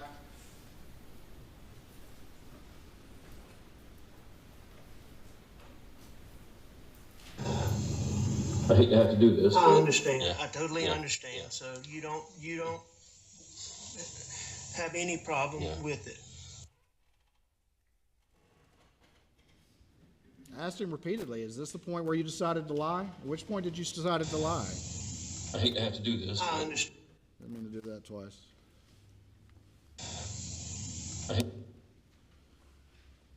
Or was it this point, when he first says, I was at the house? I was at the house. Or was this the point? He said, he mentioned specifically, and he kept adding factors, and one of the things was, well, Dave Owen asked me how my relationship was. This question, this is when he decided to lie? How about yours and Maggie's? Wonderful. I mean, I'm sure we had little things here and there, but we had a wonderful marriage, wonderful relationship.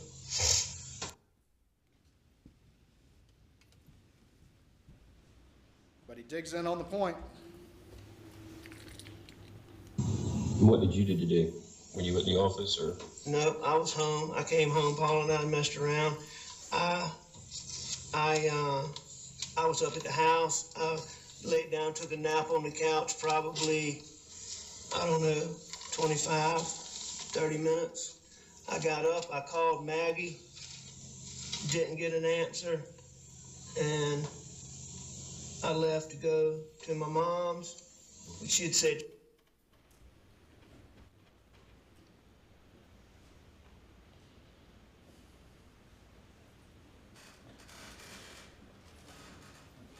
This is June 8th at 1:21 in the morning.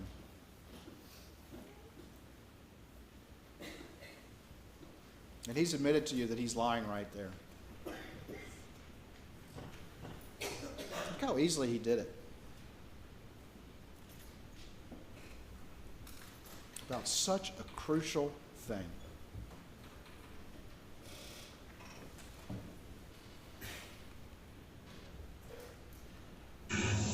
and she's very good about answering the phone, so that was odd, or calling me back. So that was odd, but it wasn't that big a deal. It was odd, but not that big a deal. But again, he's enough to say it was odd. He's enough to make all those calls while he's doing 283 steps, but he doesn't drive 50 seconds down to the kennels. Going to the next interview. Again, what's the tone of this interview? How is he being treated? Pretty traumatic. That's okay. Yeah, I know you need to ask me. You ask me what you need to. So, Is that an aggressive interview? Is that something that makes somebody paranoid? I'm a defendant in a civil case involving my son. I told you about the boat wreck. yes, sir. And there were some motions coming up in that on Thursday, and I was mostly just getting ready for those things, and then other junk. Mentions the boat case. Paul left. And I'm assuming, Paul left because of, Gotcha. what happened. I mean, I'm assuming Paul Yeah. went to the kennels. Okay.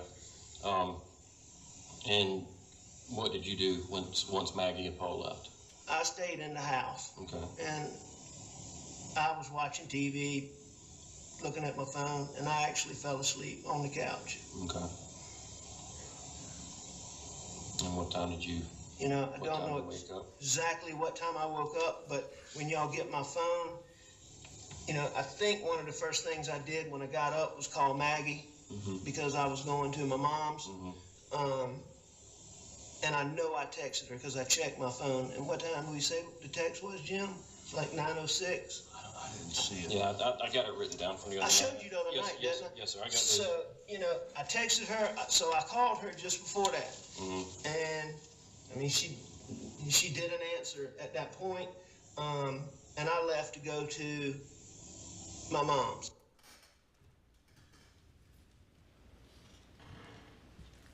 So easy for him to do.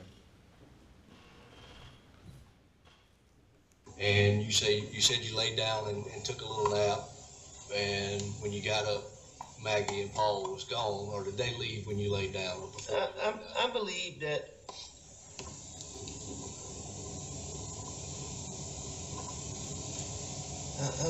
I'm not sure. But they weren't there when you woke up around the 9 o'clock mark or so when you made the call to Maggie to let her know you was going to your No, office. nobody was in that house when I left. Adding more detail, that's just lies. Watch how he responds to this one. Watch what his head does. See if you observe that yourself when he's over there looking you in your eyes and trying to convince you of something. trying to narrow that. The last time that you saw Paul and Maggie's when y'all were eating supper. Yes, sir.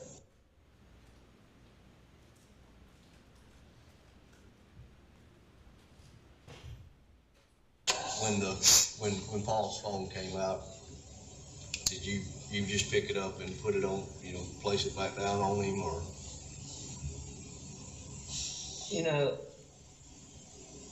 Yeah, I did not try to open it or anything. I don't know how I had in my mind that I needed to not mess anything up. I had that,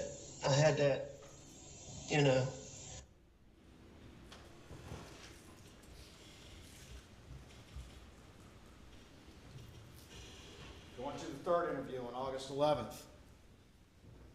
And after dinner, Maggie and Paul went to the kennels, or? I don't know exactly how that went. I stayed on the couch and I dozed off.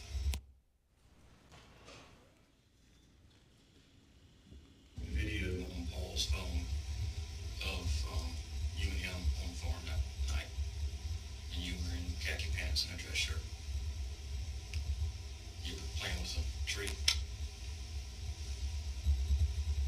I don't remember playing with a tree. Yeah, I guess there was a tree sapling or something that had fallen over or bending over, and you were trying to get it to stand up. But I mean, the question in that is, when I met you that night, you were in shorts and a t-shirt. At what point in that evening did you change clothes? I'm not sure. It would have been,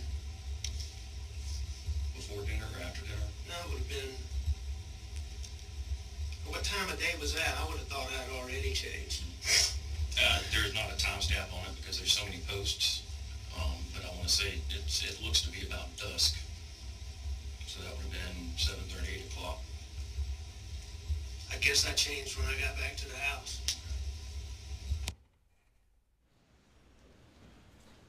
Had some very specific recollections for y'all when he testified with his new story that had never been heard until last week.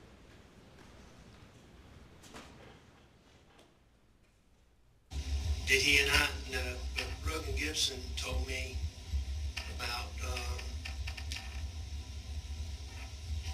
the dog's tail and somebody saying his leg was broken.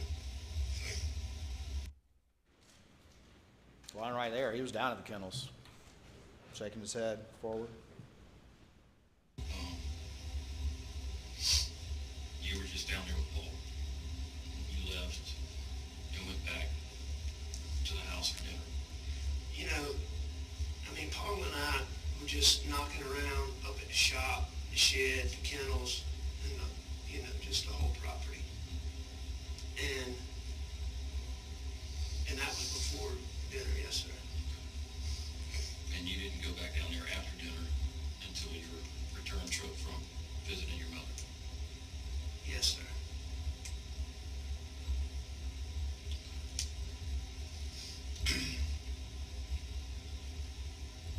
I've got information that Paul was on the phone and Maggie was heard in the background and you were heard in the background. And that was prior to 9 p.m. I heard Rogan Gibson ask me if I was up there. He said he thought it was me. Was it you? At 9 o'clock? Yes, sir. No, sir. Not if my times are right. Who do you think it could have been? I have no idea. And Rogan's been around your family for pretty much all of his life. Oh, absolutely. And he recognizes your voice, and you have a distinct voice.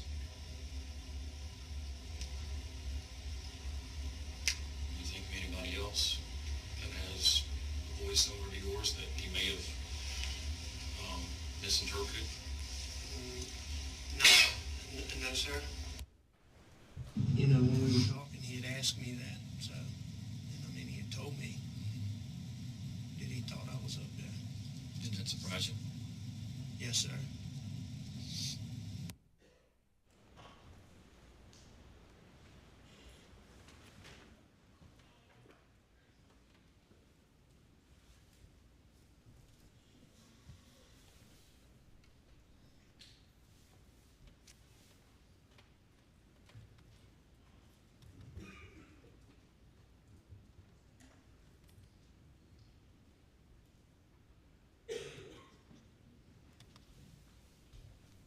Come back to that. But I want to talk a little bit about the crime scene.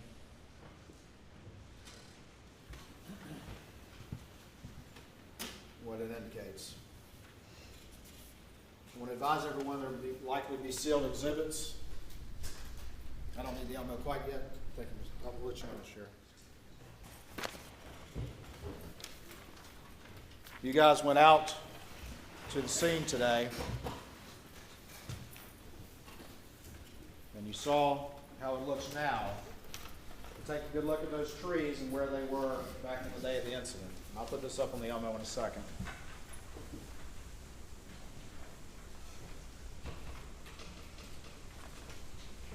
And you can see the proximity of the kennels to that residence back on June 7th, 2021.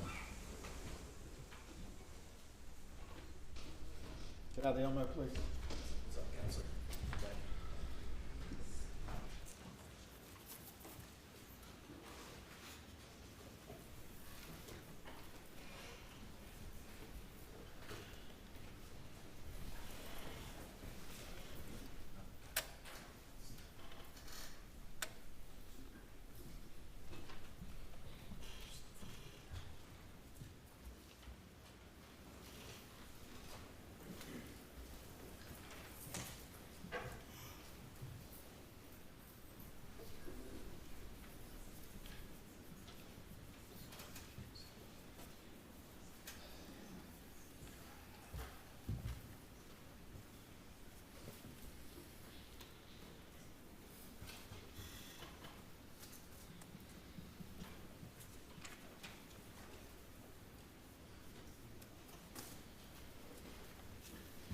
Have the PowerPoint back, please.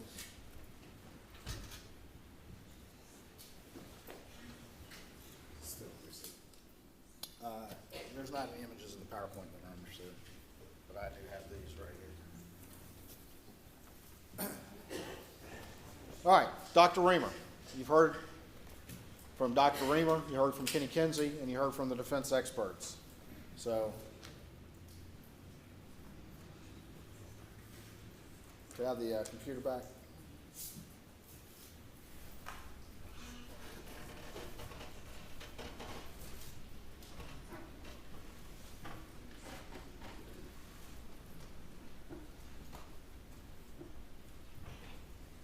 Paul, first blast to the chest, stippling, arms down, not fatal for a buckshot blast to the chest.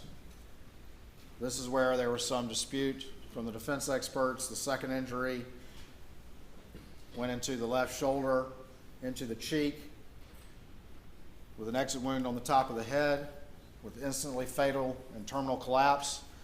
Dr. Reamer's done 5,500 autopsies. She does an independent autopsy. She actually physically examined the victim, and she was very clear that it could not have happened from the top without destroying Paul's face. And I could show the image again. I'm reluctant to because I know y'all have seen it enough. So I'll rely on y'all to recall that his face was intact.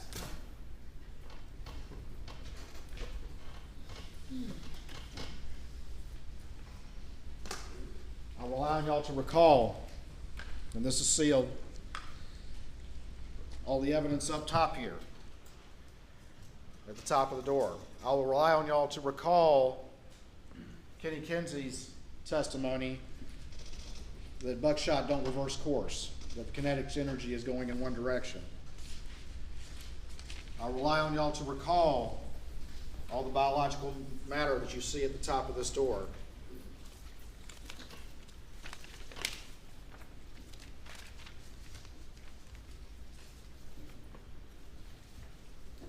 I'll rely on y'all to recall,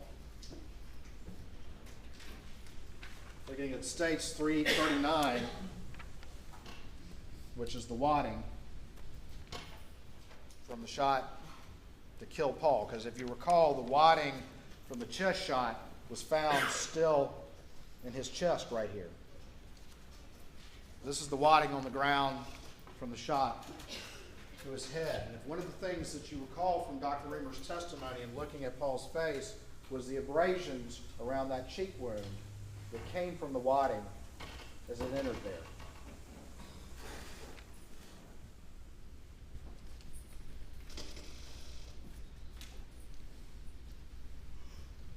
You heard from Dr. Reamer that the reason for the shape on the shoulder was because it went along the shoulder and opened up that area there, but still was focused and then expanding as it entered in here. But she also testified that if it was here, that force would not have left his face intact.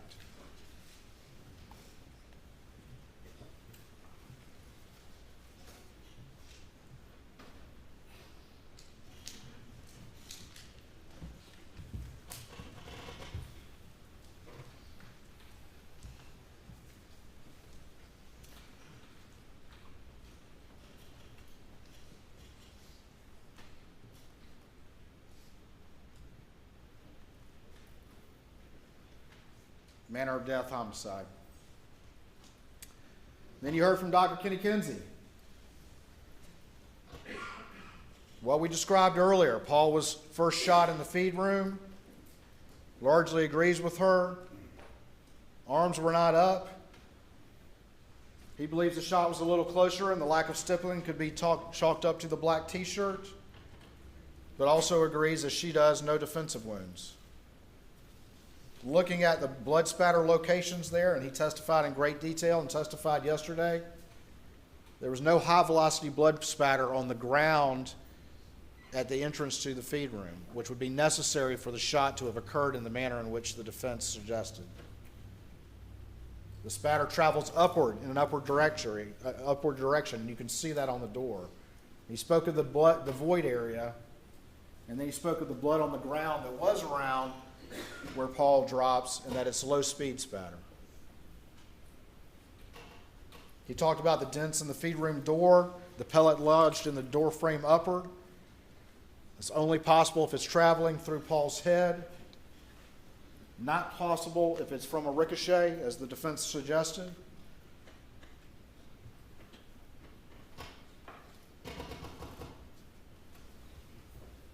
And steel is much less malleable than lead.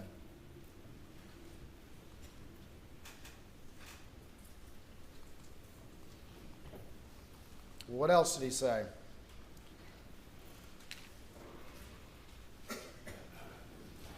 Dr. Kinsey said that he, I think 36 times that he's observed contact wounds to the head with a shotgun, including one that happened in front of him, actually observed it. And he also said that any sort of contact wound like that would have destroyed the head and destroyed the face. And he was clear about that. He's actually seen them. And I think what you see with the defense experts is they're coming to you with absolutes to try to make you consider that there's the possibility that a crime scene can definitively establish whether there's one or two shooters or whether or not they're of a certain height, and that's just not how it works. And you heard that from Dr. Kinsey. That's not how it works. It's not how it worked in this scene. It's a red herring, ladies and gentlemen. It's a red herring. You've seen the testimony from Kenny Kinsey. He returned to talk about these issues.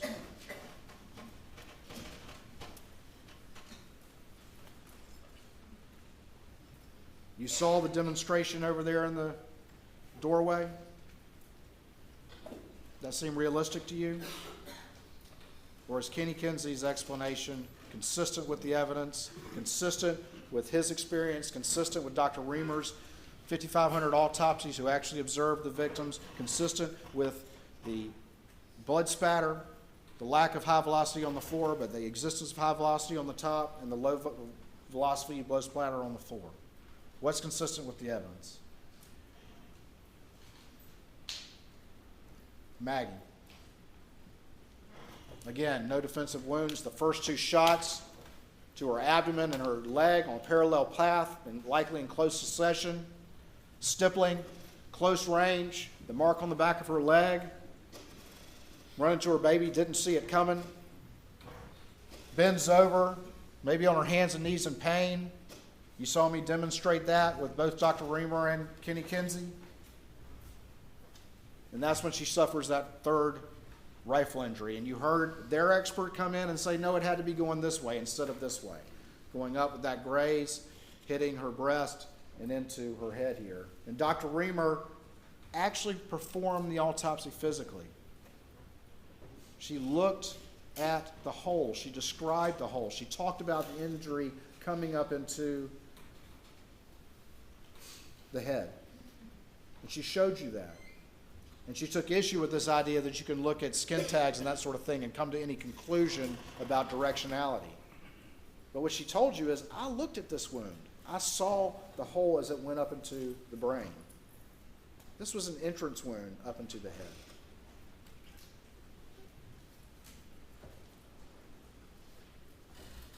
Instantly fatal and terminal collapse.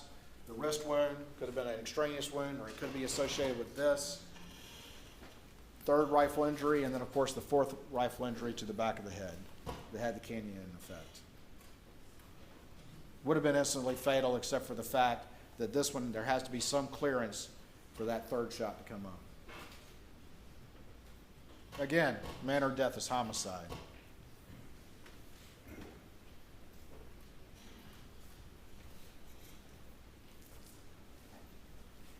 So what did Dr. Kinsey say? Again, he took issue with an expert coming in and trying to tell you that he can determine the location or the height of the shooter in this manner. He told you the cardboard, that cannot be relied upon. And while he did agree with the angle on the doghouse, he showed you how changing the aspect of the shooter could easily fit with Alec. And that it is too far and way out over its skis to try to assert that you can determine from such information that the shooter had to be 5'2". That's not what you can do. Dr. Kinsey is a crime scene analyst. How many crime scenes did he say he'd done? Hundreds of homicides, thousands of pieces of evidence, real world stuff. That's what he comes and talks about. And you simply can't make those determinations in a real world environment to come in here and try to tell you that from that sort of thing the shooter had to be a particular height. You just can't do it. You can't do it. I submit to you that Dr. Kinsey knows what he's talking about, and Dr. Kinsey has the years of experience in real-world applications of crime scenes to make those judgments. And I also submit to you that Dr. Kinsey isn't going to get out over his skis and try to make assertions to you in absolutes. The guy with the 5'2" people refused to even concede the possibility of variables. But Dr. Kinsey knows that that's how reality works, and he's not going to get out over his skis and try to tell you something that simply cannot be supported by the evidence. And that's what the defense expert did.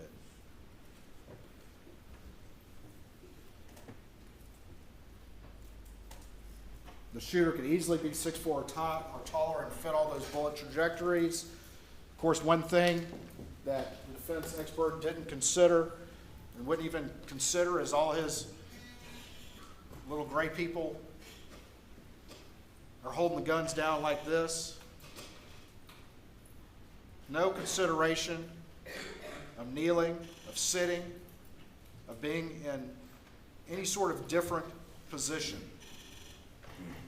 But the reality is, these are fluid.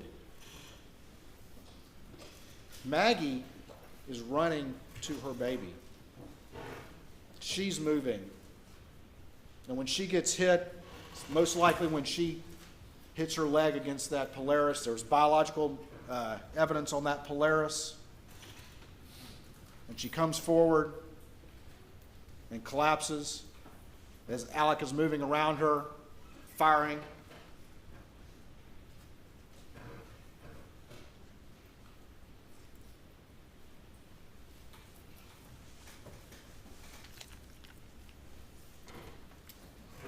They had that expert come in yesterday, and I've kind of mentioned this, but I'll mention it again, who came in, was it yesterday, the day before?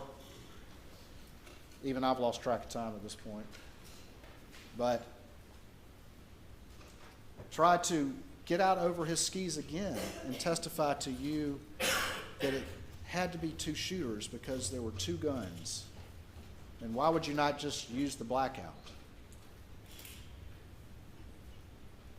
Is that opinion helpful or makes sense? Knowing what you know about this case and knowing what you know about the firearms of this particular house and knowing what you know about Alec Murdaugh as you look at the rest of this evidence and what he's trying to manufacture to confuse these issues. Kenny Kinsey told you that it's just as likely that it could be one shooter, and sorry, where's the good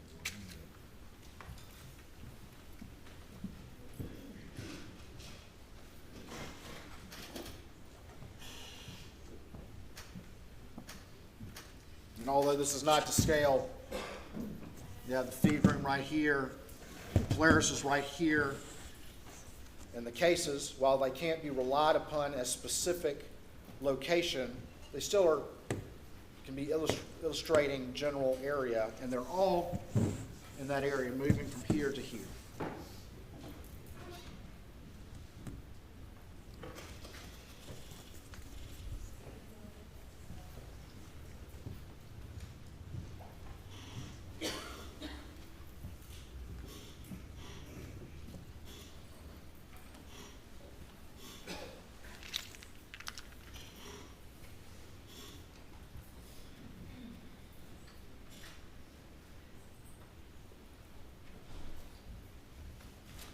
GSR on the defendant's hand on the seatbelt. Ladies and gentlemen, we're going to take a 15-minute break. We'll go to the jury room. Please do not discuss the case.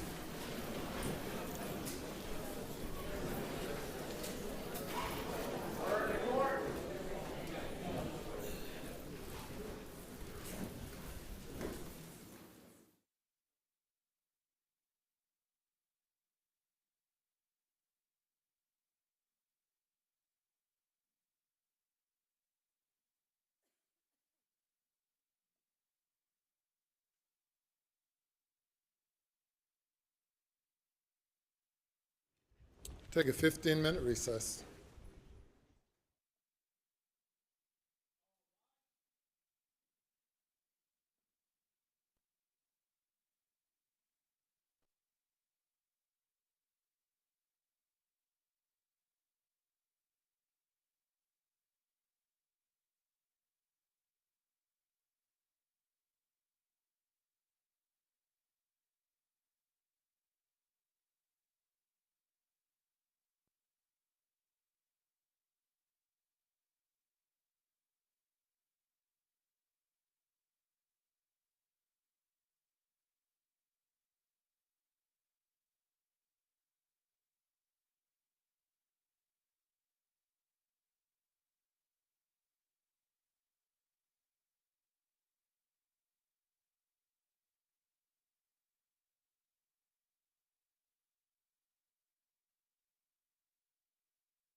Be seated. Your Honor. Yes, sir. Yes, sir.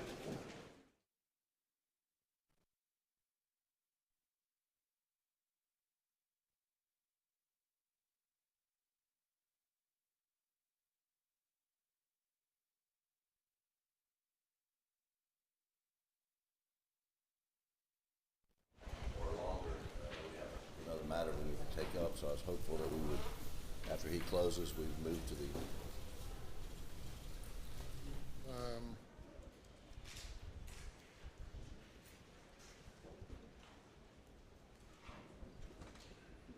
And what do you want me, what do you want to ask me? well, I was just curious as, I was letting the court, Well, I don't know. letting the court know how long my closing would be, and then if we went at 5, I wouldn't be done until 7 or 7:30.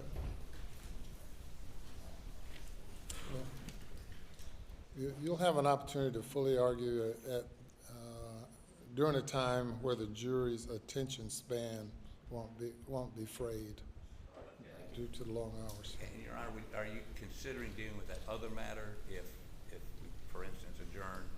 I think that, Yes. okay, because I think the Attorney General's thinking he's gonna be done in about 45 minutes, but, Probably less than that, or longer. Thank you, Your Honor. Okay. Did you say you'll be done in how many minutes, or do you know? I think less than 30, Your Honor. Less than 30. I thought I heard 4 or 5. Less than 30. Okay. All right, let's bring them in.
Okay, thank you. You may proceed.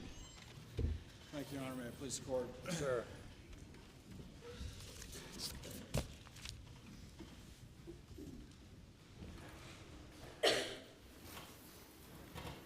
GSR on the defendant's hands and seatbelt, Maggie's DNA on that Super Black Eagle, DNA on the Suburban steering wheel, no DNA or blood identified on the floorboards.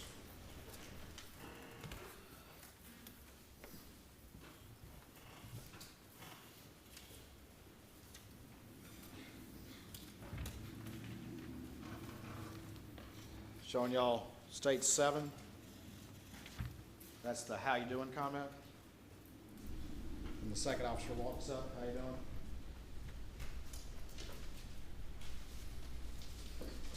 States 5. Also from the body cam.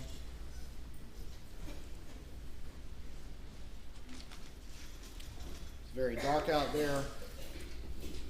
We can see how well lit it can be when the lights are on. 22. 93. 47.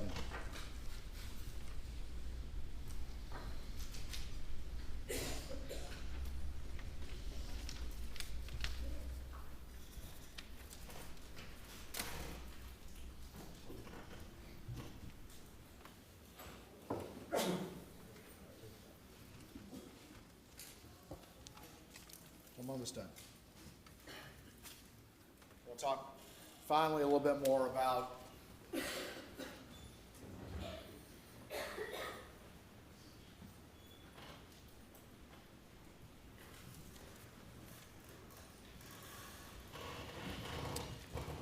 defendant's story to you that he told on Thursday. We've already talked about it. Just a couple more things. I asked him when he went down there, those dogs are clearly out in the kennel video. I asked him if the dogs were alerting on anybody nearby or in the woods, as dogs do. And he said no.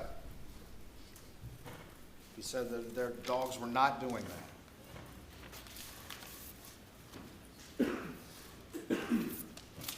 You heard about the fact that he changed clothes, and you also heard testimony that his clothes smelled fresh and like laundry. See again, manufacturing this scene. You heard from his law partners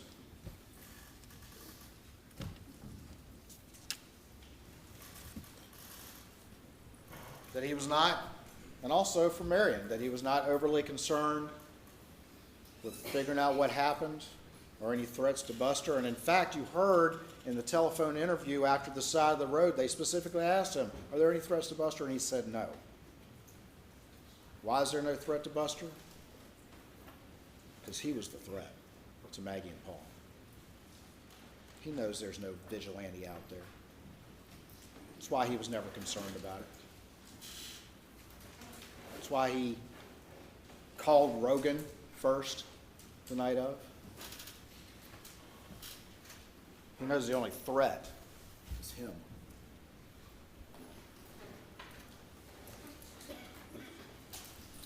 I asked him if he could remember lying to all of those close to him, people that he trusted, that he stole from. He couldn't detail one single conversation. He couldn't remember his last conversation at the kennels. To use his own words, and when you hear what he has to say, when he was asked after the kennel video and his new story, what he did, he said, I got out of there.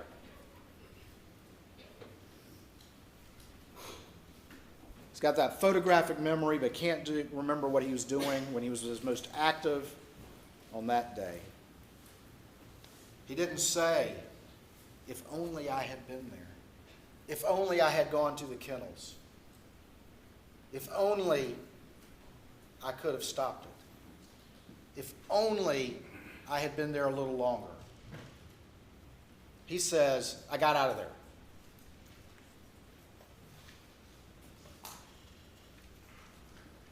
What father would hold anything back if he were innocent? What father would care what happens to him after that?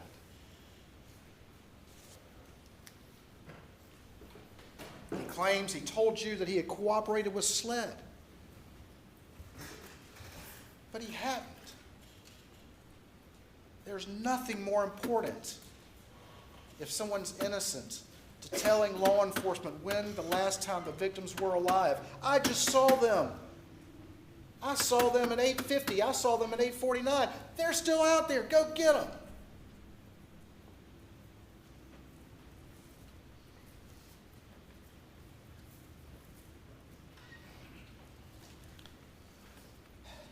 He mentioned paranoia and tried to convince you that there was paranoia about some case 10 years ago, and he confused David Owen with David Williams. He got on the stand, ladies and gentlemen, and as he got confronted with things, as he was allowed to keep talking, he kept adding a new factor and a new factor and a new factor to justify why he's lying to you, why he had lied to law enforcement, and to justify why he's telling you what he's telling you now. He kept adding them. He can remember those, ladies and gentlemen. He can remember a new one. He can remember this. And the problem with that is that there's no mistaking David Owen for David Williams. We showed you that picture of David Williams. This is a man who rides around with a badge in his windshield, who had blue lights installed on his private vehicle. And if you need any proof that he makes up lies and is very convincing with them and makes them up on the fly,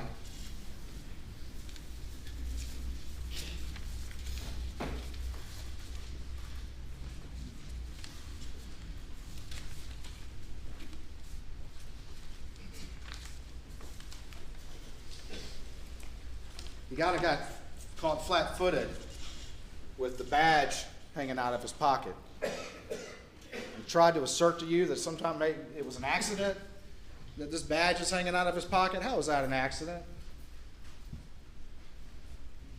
See how quickly he was able to lie? But more importantly, the blue lights. He sat there and told you 3 times, I think he said his name 3 times, that Sheriff Smalls, the former sheriff of Hampton County, gave him permission to put blue lights in a private vehicle for a part-time assistant solicitor. And blue lights in a private vehicle. He told you 3 times, effortlessly got up there, pivoted, and lied to you. Because Sheriff Smalls came in here and said, of course not.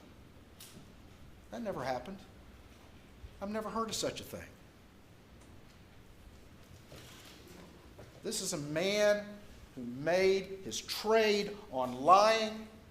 He lied about the most important fact in the case, and he sat there and effortlessly and easily pivoted to a new lie when confronted with something he wasn't prepared for. And the sheriff came in here and said, no, that never happened. Of course not. But he looked you all in the eyes and told you that. Looked you all in the eyes and told you that. As if, what's your problem, Mr. Waters? Sheriff Small said it was okay.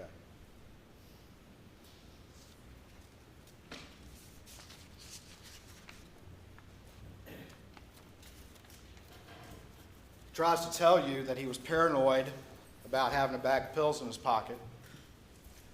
The man who had blue lights in his car and had a badge, rides around with a badge in his windshield. That's what he thinks of his power and prestige, and that's what he thinks of appropriate use of authority, is to put it up there.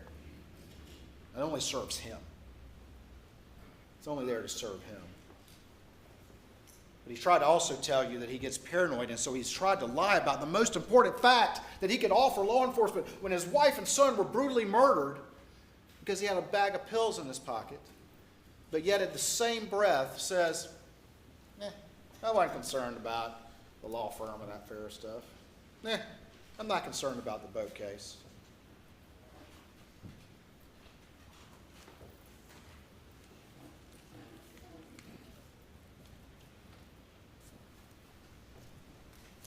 Why would he lie about that time unless he's manufacturing an alibi? And that's just why it took him only 19 seconds to call 911, because he knew what he was going to find out there. This has all been constructed by him to try to confuse the situation.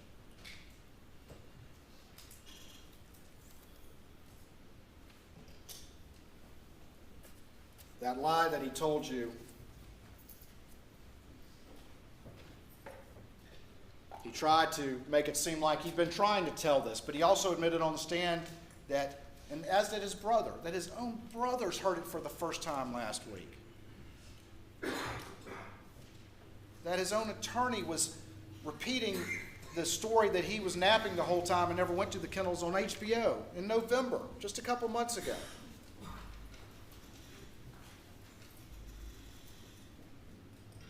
A lot of people lie, ladies and gentlemen.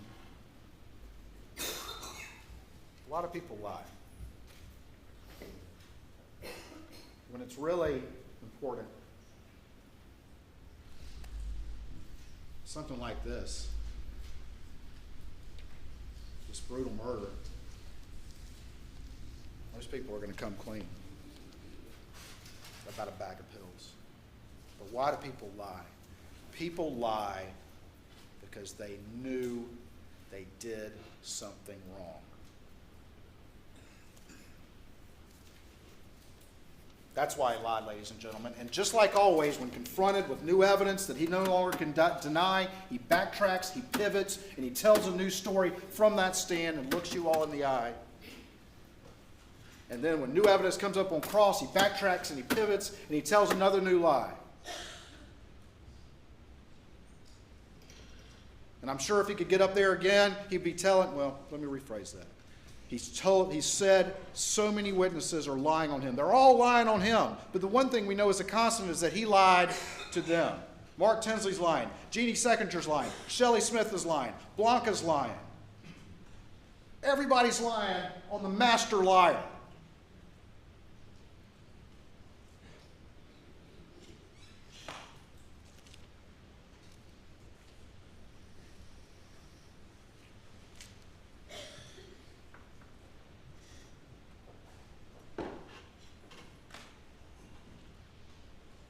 You heard him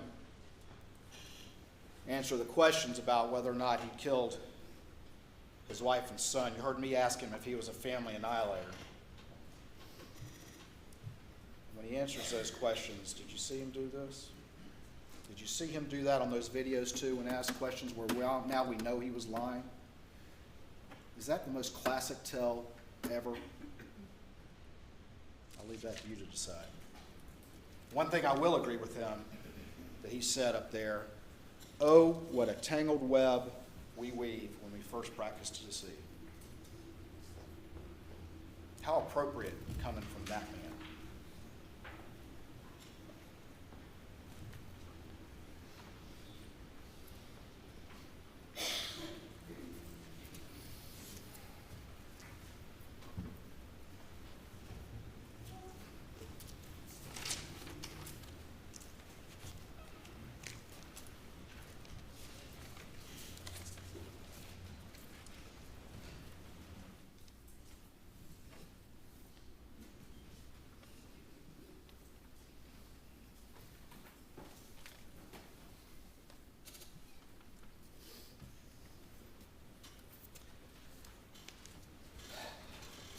This man is trying to sell you on an idea that he was at the kennels, that he jetted back, that he went inside so quickly and quickly dozed off in the shortest nap in the history of the South. And then he got in his car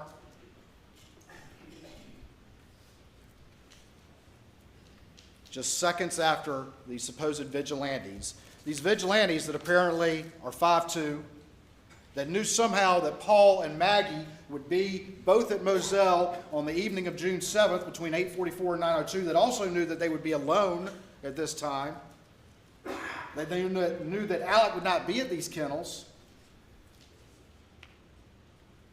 And they also knew the property well enough to get to the kennels.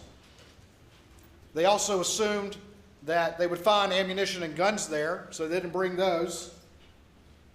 And they traveled the same route as Alec after his short 20-second nap, and knew that he would be visiting his mother at Alameda during that time. Those are the circumstances that you have to accept. The 5'2" vigilantes that arrived somehow in that tiny time period between 8:49 and 9:02, and that's given him every benefit of the doubt as to the story he told you, sprinkled with a bunch of new lies as well. That somehow they arrived during that time. The dogs never heard them or ran to them. Somebody put the dogs up in the wrong kennels. Somebody rolled up the hose.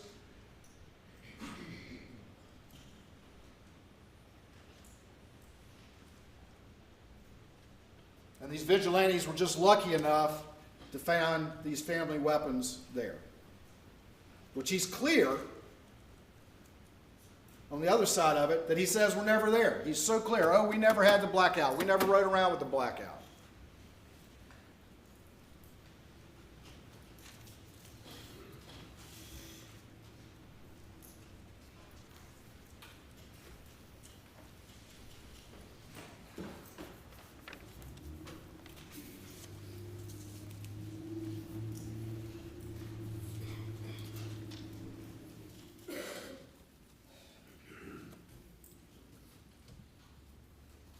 No one knew who he was.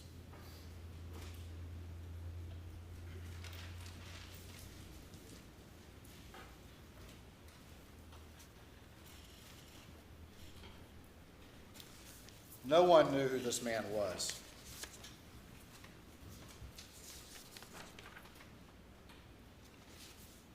He'd avoided accountability his whole life. He had relied on his family name. He had a powerful family. He carried a badge and used that authority. He lived a wealthy life.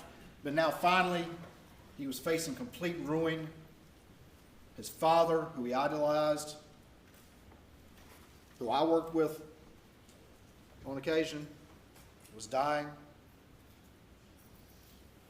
His son was facing charges for the boat case. He was facing a civil action that not only could potentially ruin him, but expose the reality of what he'd been doing for years. He had an opiate addiction. The entire illusion of his life was about to be altered. He couldn't live for that. He's the kind of person for which shame is an extraordinary provocation. Shame is an extraordinary provocation. His ego couldn't stand that, and he became a family annihilator.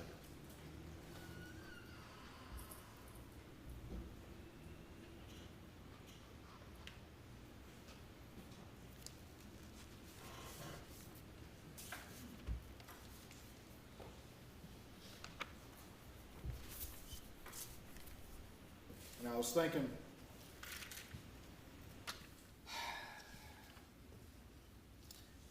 that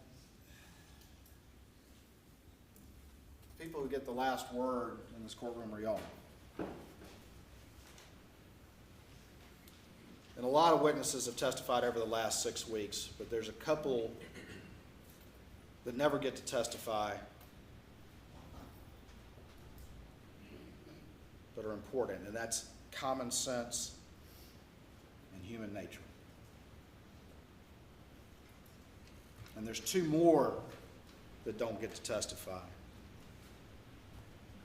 We couldn't bring you any eyewitnesses because they were murdered. But common sense and human nature can speak on behalf of Maggie and Paul. When you look at this in its totality, common sense and human nature can speak for them. And they deserve a voice.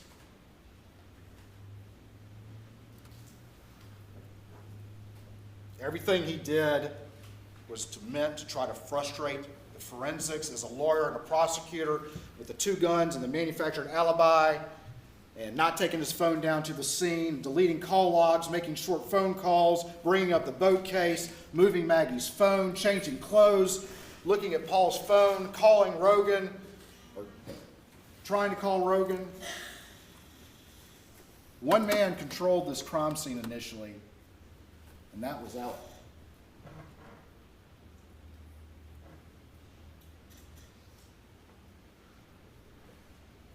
But there were some things he couldn't control.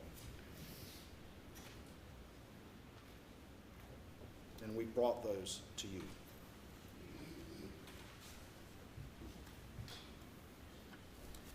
A couple things that the defendant said that I agree with. He said, whoever did this had anger in his heart. Whoever did this planned it for a long time. That he hurt the ones who were closest to him.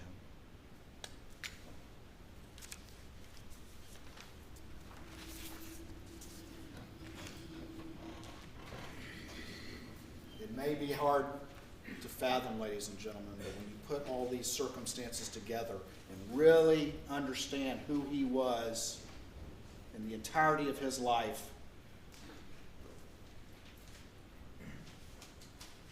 and the pressures that he was facing from what he had been doing for so long,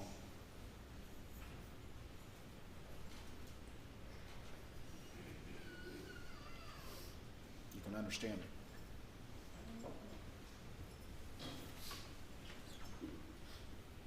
There was one mistake, though, he didn't expect. And this is why he was worried about Paul's phone. This is why he's trying to get in touch with Rogan. And it was that kennel video that came up late in the investigation. And one of the things I asked him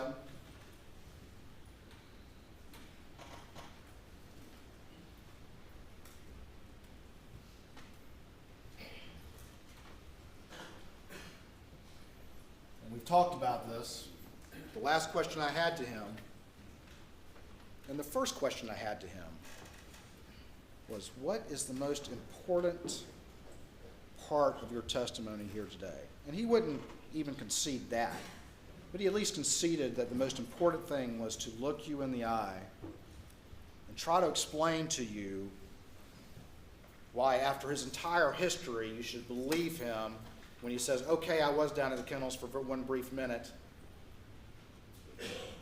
but I had nothing to do with this.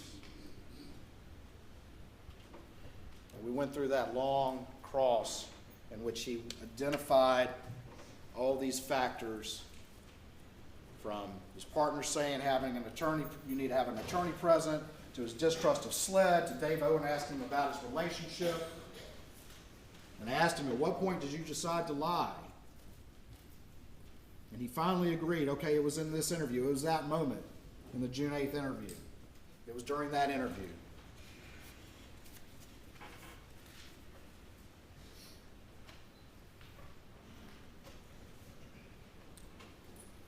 But in his 911 call, ladies and gentlemen, at 10:06, when he was asked when he last saw them, he said an hour and a half, and then changed it to approximately 2 hours.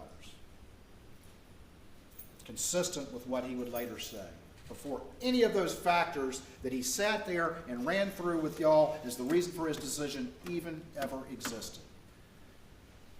And if that's not enough, ladies and gentlemen, you saw, and I played it for him, Daniel Green's body cam, where he was asked the same question.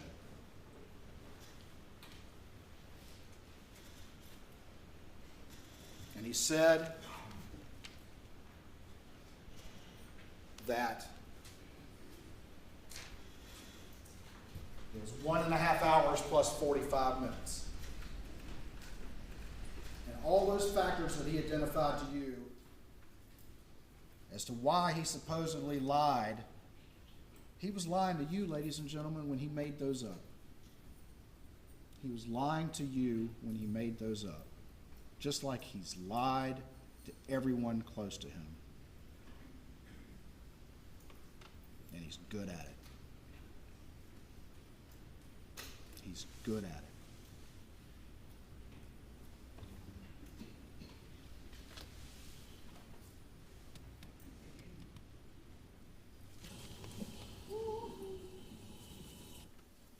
Is that up?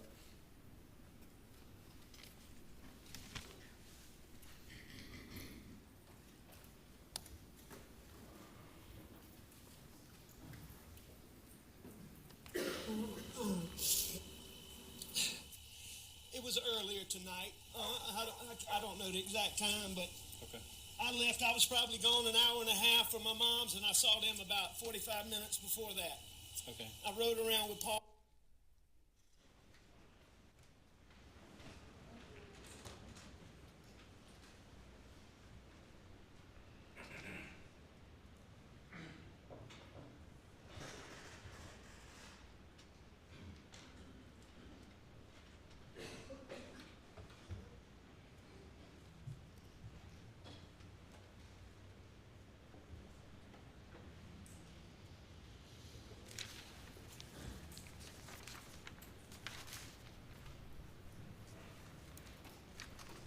Motive,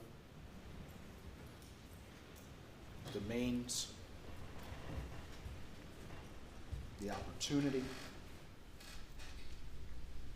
and ample evidence of guilty conduct and guilty conscience.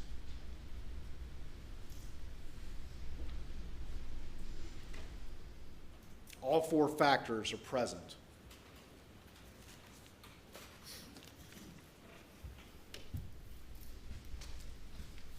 And Maggie and Paul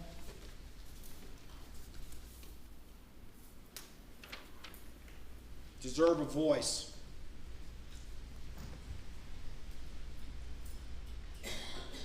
They need a voice because they can no longer speak. And this has been a tough job, but the system depends on people who take that oath as jurors and are willing to honor that oath and make that tough decision to vindicate these victims, to vindicate Maggie and Paul, who were cut down in the prime of their lives.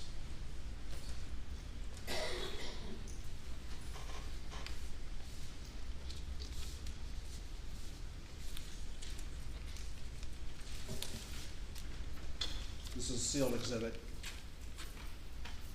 This is what he did. This is what he did right here.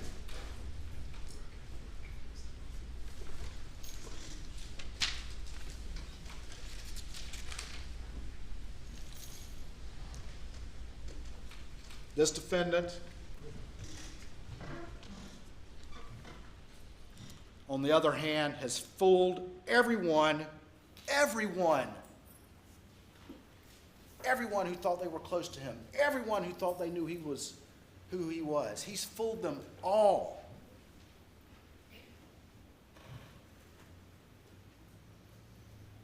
And he fooled Maggie and Paul too.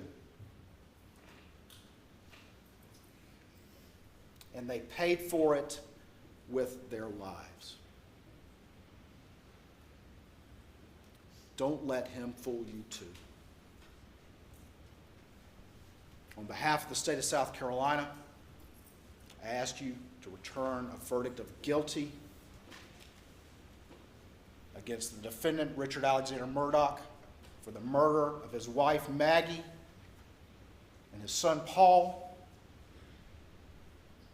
and for his possession of firearms during the commission of those malicious offenses.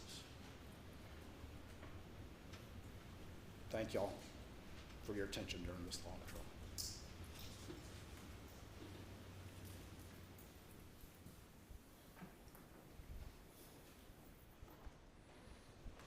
All right, ladies and gentlemen, that will be it for this day. We'll resume at 9:30 tomorrow morning.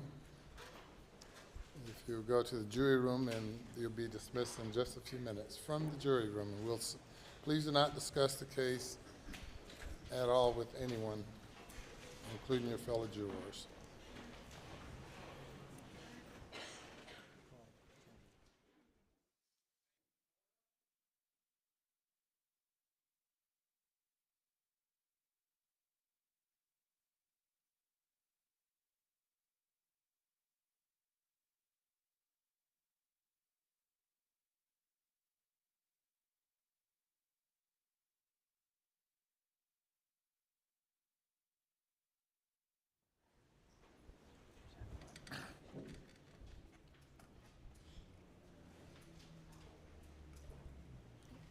We'll recess until 9:30 tomorrow morning, except for the matter that we will address in chambers with counsel.